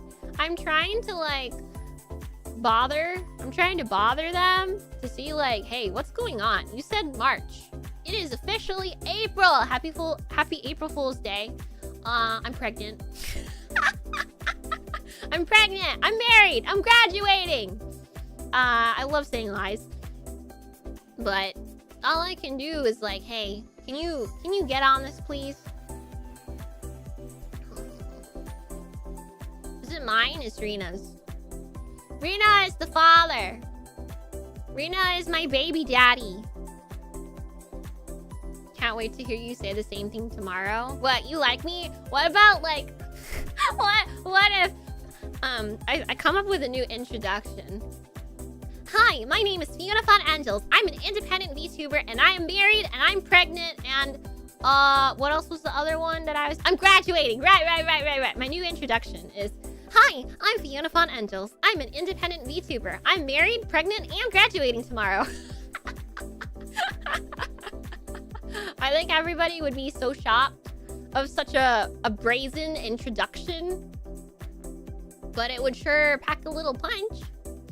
I remember when I signed up for Pam's concert, literally my intro was I'm graduating. That was when I was leaving my company. Congratulations! Now it's April Fool's Day! Don't believe anything I say.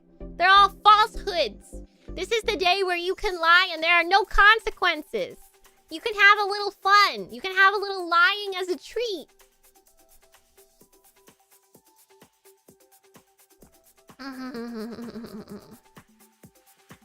What else could I lie about? I hate you. Oh, that one's a little too mean, I think. I'm sorry. I don't want to say that. I hope you have a healthy birthday. I will never. My name is 𝑑𝑎𝑡𝑎𝑠, and I want 15 children because I love going into labor. Yay! Blink twice if you need help. The graduation from college? No, what if I'm graduating from VTubing? I feel like that's an April Fool's joke that nobody likes though. Because like all of these announcements, black text on white background announcements like that go around on Twitter really get people's goat. They don't like that. I don't particularly like it either, because I'm like, oh, it's, you know, it's formatted like an official graduation. But on April 1st, I see it, and your first instinct should be like, this is not real. I'll be graduating in May. Congratulations! I hate April Fools as a VTuber fan. I just avoid Twitter. Yeah, as you should.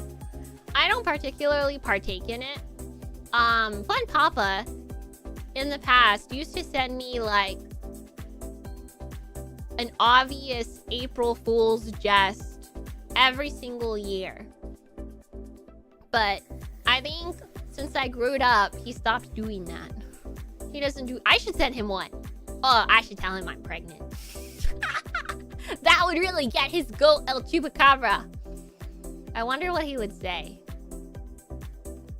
But he would know. He would know. He would be like, no, girl. This has been my shtick, my day for years. You can't fool me. But it might give him a little startle.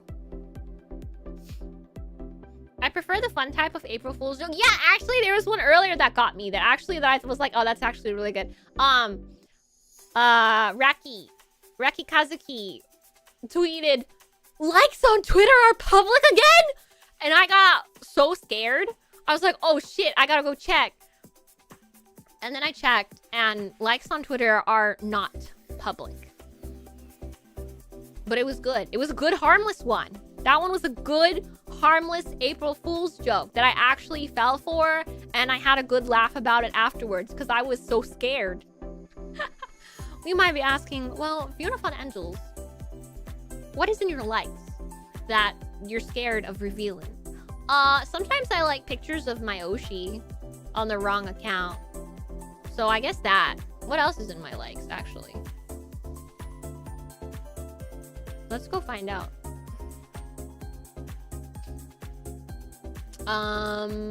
Let's see. Right now, Rina getting made fun of. Rina getting made fun of. People laughing at Rina. Okay. Anime boobs. Alright. Anime man. Boobs. Okay. Oh, yeah. There's a picture of my Oshi. Lovely. Beautiful. More hot man. Guilty pleasure manga series. Guilty pleasure manga series again. Something I'd like to buy. Nikkei, boobs. Nice, nice, great. More boobs. Awesome. Wonderful. Some clips. More Nikkei boobs. Like, I wouldn't say I'm embarrassed of my likes. It's just that, like, those are personal to me. Those are a little personal there. I feel like our social links gotta improve before I show you what's in my liked tab. I was also laughing at Rina. It was so funny. Is she still here? Is she gonna yell at me? After the whole debacle, right? After the whole thing where all of us were laughing at Rina, she comes into my DMs and she says, what did she say? I'll quote her word for word. Where is she? She came into my DMs to yell at me. You liking all the tweets of my suffering, you are evil! That's what she said. Evil, evil, evil in your heart! It was so funny though. I love when she gets dunked on Twitter. It's so funny. That's how I feel about my Tumblr likes. Are Tumblr likes public? Can you access other people's Tumblr likes still? I've branched out to having a third VTuber on my notice list. Oh, congratulations! Collecting enough, like, infinity stones. Yeah, it was really funny. I like seeing her get dunked on. I was like, so for context, if you're not aware about what happened on Twitter, so Rina makes a Twitter post being like, men should be sluttier, okay? And a Machirune who is a fan of our friend Flayon Ex Machina quote retweets that tweet with the words Flayon Ex Machina, but does not at Flayon, doesn't actually mention Flayon, just like types his name. But since the tweet originally belongs to Rena, she can see if somebody makes a quote tweet of it. So she sees this Machirune quote tweet it with Flayon's name without actually tagging him, and Rena's like, heh, and then actually replies to the tweet tagging him. Which is like, you know, it's basically like outing a fan to their Oshi, right? It's diabolical. Because, like, you know, as a fan, you don't really want your Oshi to see you being silly. So by drawing attention to it, Rena has effectively possibly embarrassed this person. And so this person responds in a way that is just as foul and just as funny to me. Let me go. So after Rena has tagged Flayon in this person's like untagged post, they're like, somebody go tag, hold on. Somebody tag Rena's Oshi. Somebody go tag Rena's Oshi. And Rena's like, who said that was my Oshi? You have no proof. How much money to delete a tweet? And the Rune is like, girl, I see you in their chat, and I remember the collab. You were not subtle. It's so funny. So I'm half expecting at this point somebody is gonna tag Rena's Oshi. Because, like, again, what's funnier than your Oshi seeing a post that they're not supposed to see? So that's what I was laughing at. I was laughing at Rena being a little hee-hee hoo-hoo gremlin and then immediately, like, turning around and getting dunked on. It was so funny. She's gonna call me evil. If she's still listening or if she catches up with this VOD, she's gonna call me evil. But it was so funny. Literally my Twitter highlight of the day. That's what you're missing. If you don't follow my wife, Rena Astera, on Twitter, she makes really good tweets. Why do I feel like at least once a month I tell everyone to go follow my wife on Twitter? Because stuff like that happens. She was like, my 96 male viewership ass should never have interacted with female VTuber fans. I love female VTuber fans. I'm a female VTuber fan. I'm a female VTuber, yes. I'm also a female VTuber fan. Does that mean I am a VTuber fan who is a female? Or does it mean I am a fan of VTubers who are female? Huh? Huh? Which one is it? What do you think? Also, I just remembered that I'm super close to the screen, but I wasn't supposed to stay this close to the screen. I was supposed to back up a little bit, but whatever. I'm here. I think it's fun. I like it. Ugh. Being in your face is kind of funny. We're touching heads. We're touching faces. Okay? We're touching faces. Touch my face. With your face.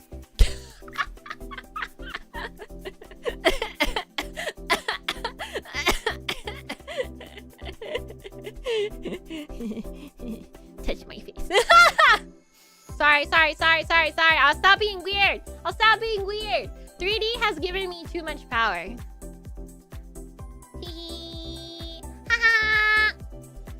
I love being 3D. It's awesome. I can move around so much. Can we do the anime cheek rub? Okay. Do I have to close my eyes? I think it's like this. Ooh. Is that what you wanted? Talking shit, I see! Who told? Who snitched? Who snitched? Stitches get stitches. I will give you all the bruises that I got from Japan. I'm not talking shit. Look, I'm giving you cuddles. I'm cuddling you. Isn't that what you want? No, I know what you want. I know what you want. Hold on, I can do it. You want this. You want this! I know this is what you want. This is your favorite. Suspicious.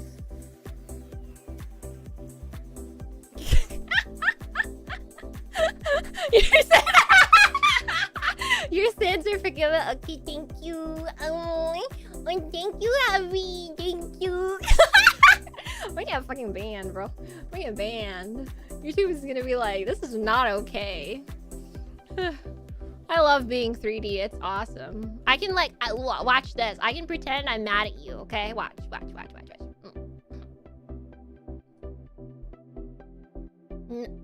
No talk her, she's angry. No talk her, she's angry. I'm pouting. I'm pouting.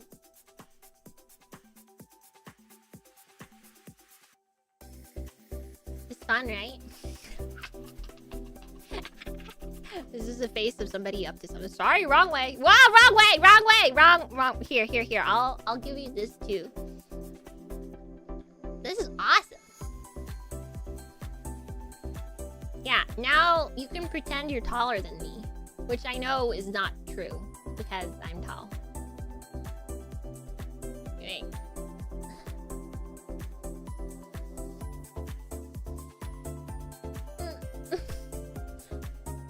Why are you so tall? Come down here. Come back down here.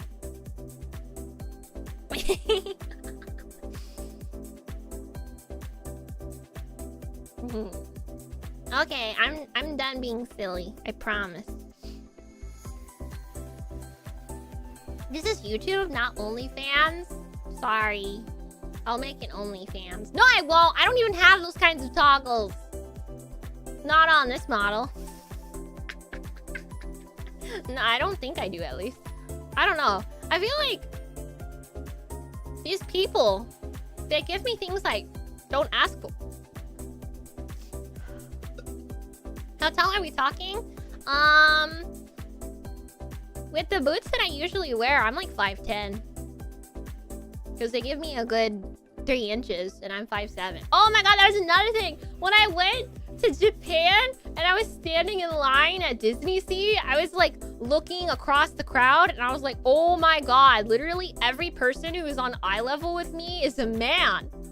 I am the tallest woman here. That's crazy. I am quite tall. And I'm even taller when I like to wear boots. Yeah. And I know that 5'10" is like average for most men. So with my boots, we're the same height. So if I can't be taller than you, we're at least the same. You can't look down on me.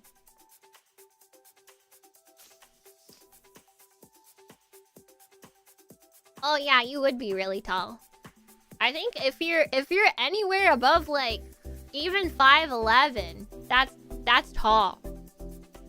When I stayed in the traditional house, when I was in Kyoto, when I stayed in the traditional housing, I would walk through the doorway of the living room and my head would almost touch the top of the doorway. So, oh yeah, another hot tip. If you're gonna be staying in any kind of traditional lodging like that, just note that the doorways might be too short for you. If you are any taller than like 5'11", they will absolutely be too short for you. You're gonna have to bow when you enter a room. Men just gotta wear boots too, right? Yeah, I guess that would be fine. No, don't buy Doc Martens. They're ugly. Ugly. Yucky. Nasty. Don't buy those. They look gross. I don't fit in most small cars because of how tall I am. Ooh, you might have some trouble when you're there. Most hotels are pretty accommodating. Like, most hotels will fit a foreigner no problem. But it's the, like, you know, the traditional houses that'll probably give you some issues. Buy the same boots that Hancho wears. I can show you. Ah! Wrong way. Wanna look at my feet? Oh, my feet are not moving, so... How do I rotate? Oh, here you go. There you go. Buy these shoes. Buy the same shoes as this. Okay? Buy these shoes. Buy my boots. Why am I squatting a little bit? Well, don't worry about it. Don't worry about it. Okay. I think that's all I had to tell you, right? Do you have any questions? Did you have any burning questions that you had to ask me while I was away? Huh? I'm waiting. I'm waiting, hopefully.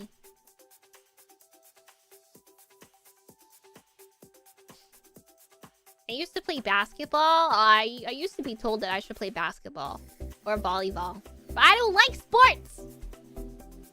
Hello. Welcome. Hi, I'm back. I returned from Japan. I returned with lots of stories and lots of merchandise and lots of maxed out credit cards. Yay! Buying the exact pair of boots you're wearing right now. Oh, that's not a buy it now experience. That's gonna have to be an auction. That's an auction experience. Speaking of auctions, I know that we were talking about during the year that I would do an April Fool's Day auction for random ass stuff to like raise money for charity, right? Those of you who were interested in the gloves that I used for like my hand cam streams. Yeah, I'm still considering that, but obviously because of the way that my trip lined up with April Fool's Day, we couldn't do it this year.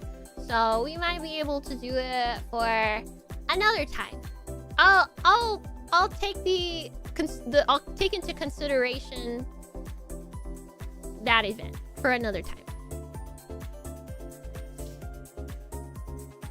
Is there anything you want to see again if you're able to go back? I want to visit Cat Island. I didn't get to go, but I do want to see the island that's full of cats. I didn't visit any of the like animal cafes. Like, you know, Japan has the Capybara Cafe, the Mini Pig Cafe, cat and dog cafes, the owl cafe, the bunny cafe. Like, there are a lot of animal cafes in Japan. I didn't visit any of them. I would maybe like to visit one once. Maybe not like a cat cafe or a dog cafe, because we have cat cafes nowadays. But like, the other more exotic animals might be interesting. Had a nice 12 hours straight to Japan from... Wow, that's long! I was really lucky and my flight didn't feel like it was too long. Yes or no? What am I saying yes or no to? Further clarification required. Welcome back. Thank you. I'm back. I'm happy I'm back. Are you happy I'm back? Say yes. Or else. Or else. Or else I'll pout again. Next April Fool, she confirms another year with us. Haha. Well, maybe. Perhaps. I gotta put myself through school. I gotta finish. Would you like to try a maid or butler? Oh, yes, I would. I would. I completely forgot. Yes, I would. I actually originally had a butler cafe on my itinerary, but I got too nervous. I thought that if I was going to visit a butler cafe, I should probably visit with another girl who would like to visit a butler cafe who can understand Japanese better than me, looking at Rina Estera. You didn't go! I'm sorry, I didn't go! I got too nervous. Because, like, well, hear me out. Isn't it putting a lot of pressure? On the butler or the maid to entertain you? But, like, there's a language barrier. I don't want them to feel pressured or, like, you know, like they can't reach expectations because they can't, you know, how are they supposed to serve you and entertain you and converse with you when there's a language barrier? Unless, like, do maid and butler cafes have an English hire now? Do they have a diversity hire that speaks English? I would feel really bad if I put them in a tight spot, so I didn't go. Yeah, please take me.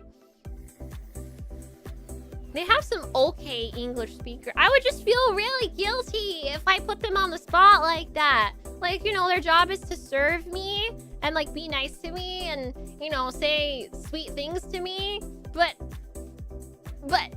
there's a language barrier. Yeah, that's why I think you should take me. I think you should go with me and then they can talk to you. And I can just enjoy the pretty voices. I'm sad because I did want to go to the Butler Cafe because that's something we don't have. I've never been to a Butler Cafe. I would like to visit the Maid Cafe. I think the Maid Cafe would be like a chill experience because, like, yeah, right? Girls supporting girls. Yes. But my main fear with the Butler Cafe is, like, what if... One, language barrier, and the butler feels bad, right? And then I feel bad because he feels bad, and I feel bad because I made him feel bad. It's my fault he feels bad. And then, like, what if I visit it and it's not everything I hoped and dreamed? What if I visit it and it's not like it is in manga and anime?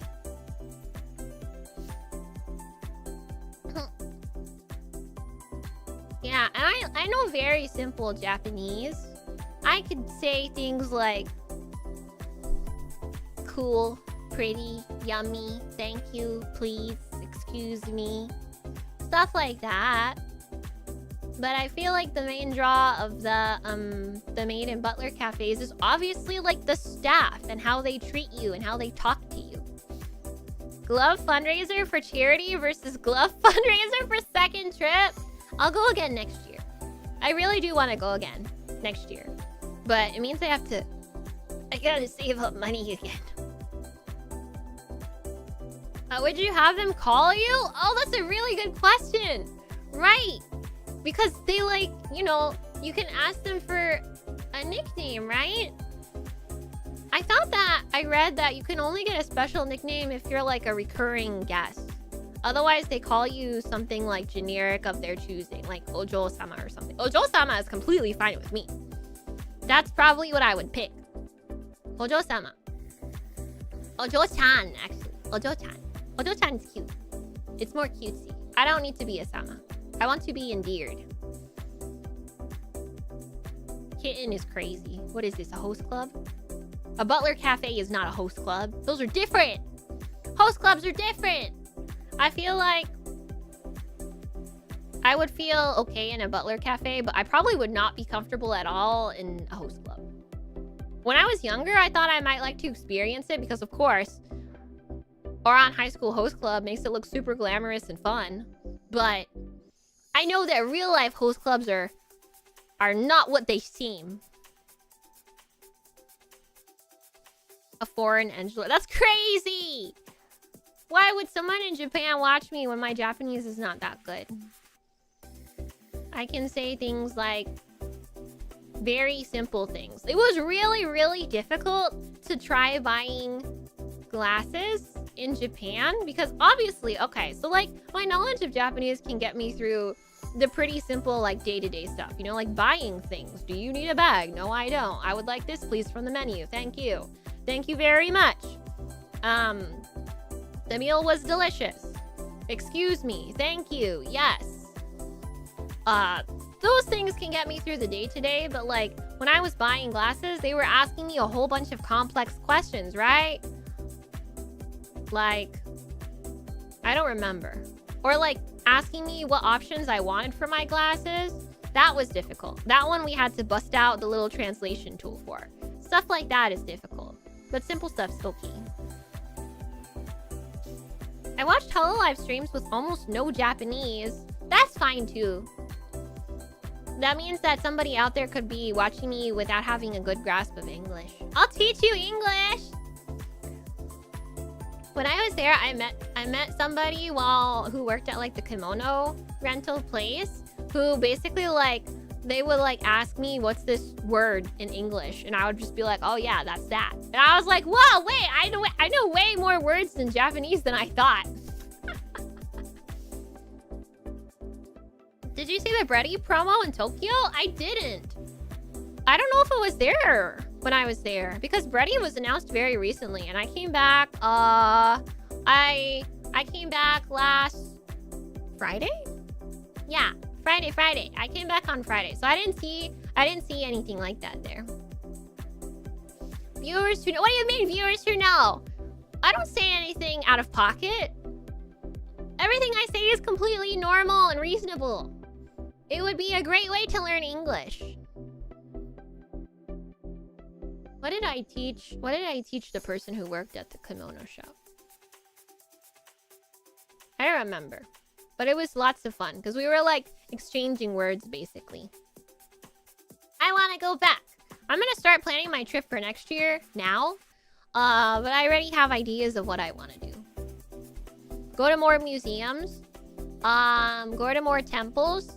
Go to the northern side of Japan. Go to the southern side of Japan. Go to Cat Island. Visit more animal cafe. That's already a pretty big list. Waiting for Fionnafondling to drop another krill. What do you mean? I've never said that before.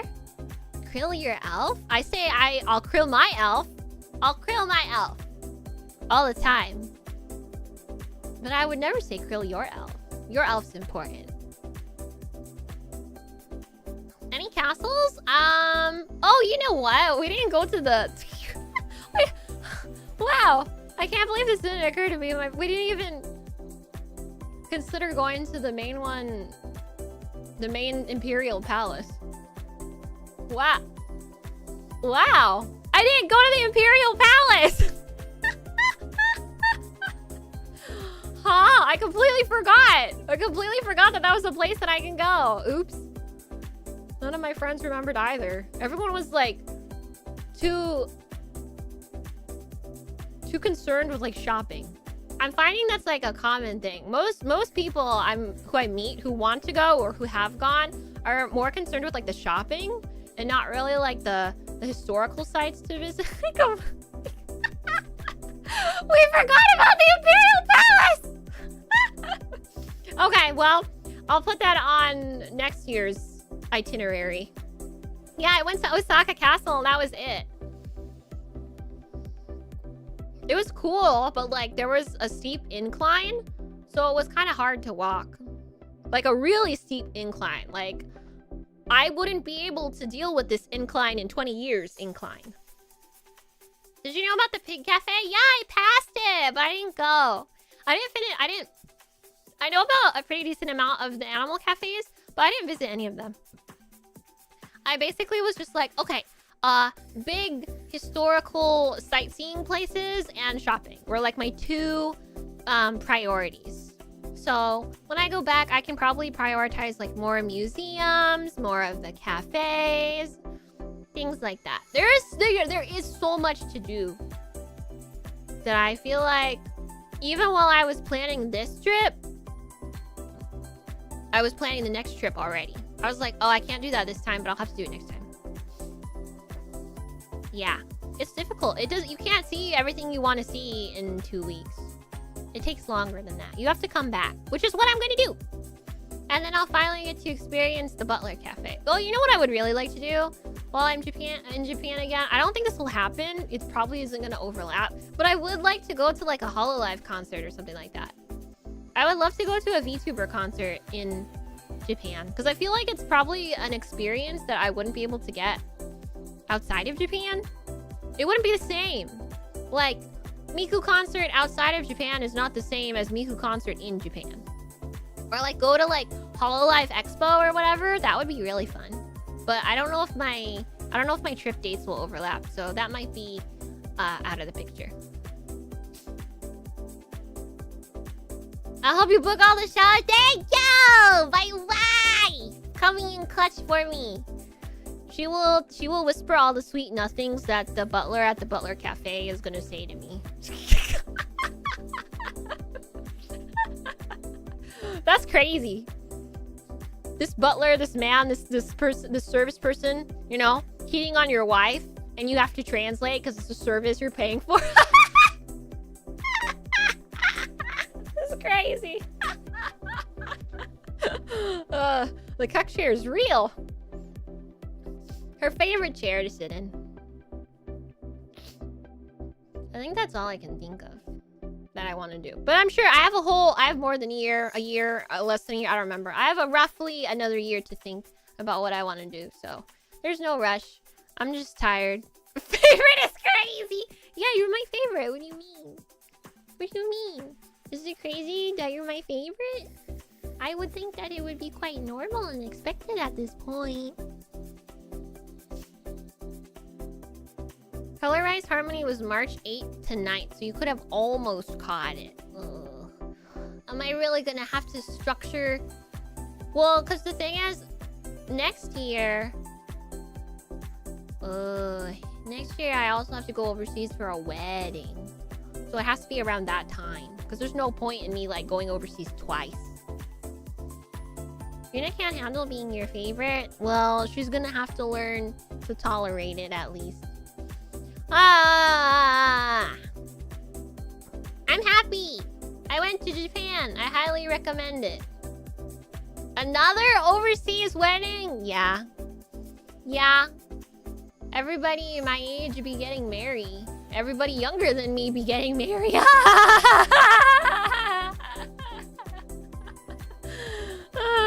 Yeah, because the other VTuber's wedding that I went to, she younger than me. She baby. And then my other family member who's getting married, who I have to go overseas for, she also younger than me. When is chat getting married? I don't know, y'all. Figure it out. I keep telling you, you can go find love on Final Fantasy 14.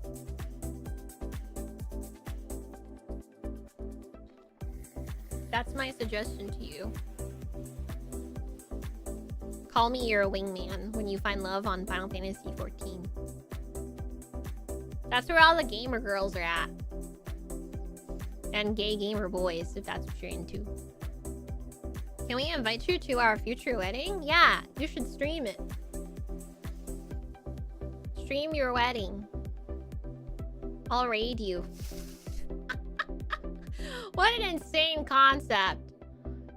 Stream your wedding and then you just have people raiding into your wedding stream. That's crazy. During your vows, you'll just be like, oh my god, chat, thanks so much for the raid. Well, anyway, what were you saying? Oh my god, thank you for the biddies. You may kiss the bride. Oh my god, thank you for the gift sub. We live in a society where that's entirely true and possible. Literally me, everyone else my age is in a relationship. Pat, pat. Oh wait, I can do that. Can I? Can I? Pat, pat, pat. Yeah. Pat, pat, pat, pat. It's okay. It's okay. It's okay. It'll be okay. Hopefully, if you want to, you'll find your special someone one day. But there are some people who are totally fine being by themselves. And there's nothing wrong with that. They're comfortable with themselves. They are their favorite company. I think people like that are cool. They're crazy. Because I feel like if I was by myself, with just myself, I might go insane. Me, dealing with just myself all the time? Nah. I'm gonna cry. Did you hear what she just said? Chat, is this real? Chat, is this cap? Chat, is this cringe? Your beautiful, shy, timid, anxiety, wife, girlfriend, twink reading out their vows to you and you just like look at the camera. Chat, is this cap? Chat, is this Riz? The wedding would be called off. Dang, that's crazy. People your age having kids. Well, that's okay. My cousin is a decent amount younger than I am. And I'll be attending his baby shower soon. Ugh. Ugh. I don't want to think about it. Let's not think about it, okay? I had fun in Japan. I'm gonna go back. You're gonna go one day too when it's your turn. And we're all gonna have fun. I'm pretty tired. So I guess it's time for me to wrap this up. Thank you for giving me such a warm welcome back. Thank you, thank you, thank you. Tomorrow we'll do a membership stream where I actually show you pictures I took on my trip. So I hope that's lots of fun, and I hope you have fun finding out who my Oshis are, because that'll be the secret reveal. But what happens in the membership stream stays in the membership stream, okay? Don't go posting it anywhere on Twitter and stuff like that. You're gonna see Fiona merch? Oh, that would be cool. My merch selling in Akiba? I don't even know how you would get your own merch. You know, I guess you would have to be like partnered with a company like Irium that can like manage it for you. Thank you for joining me today. I hope you enjoyed the Zatsudan 3D experience, right? This is basically like, you haven't seen my 3D model since I debuted it a couple of weeks ago. So you will be seeing more of me. You will be seeing more of her. Okay? Huh? Huh? Thank you guys. You have a good night as well. I'll see you tomorrow. But if I don't see you tomorrow, I'll see you on Thursday for our crazy repo collab. Shout out to my wife, Rina Astera, for organizing everything. I'm sure you guys are also probably wondering, like, damn, was this girl organizing collabs while she was in Japan? No, she wasn't. I'm just along for the ride. Rina was like, can you do these days? And I was like, yeah, I can. I didn't do anything. I got pillow princessed. It's awesome. Okay, let me go see if I can send you guys to somebody, because somebody was nice enough to raid us today, so I'll go send you guys to someone as well. Wow. Take good care of yourselves. Have a good night, okay? Bye-bye. Enjoy ending screen in 3D again.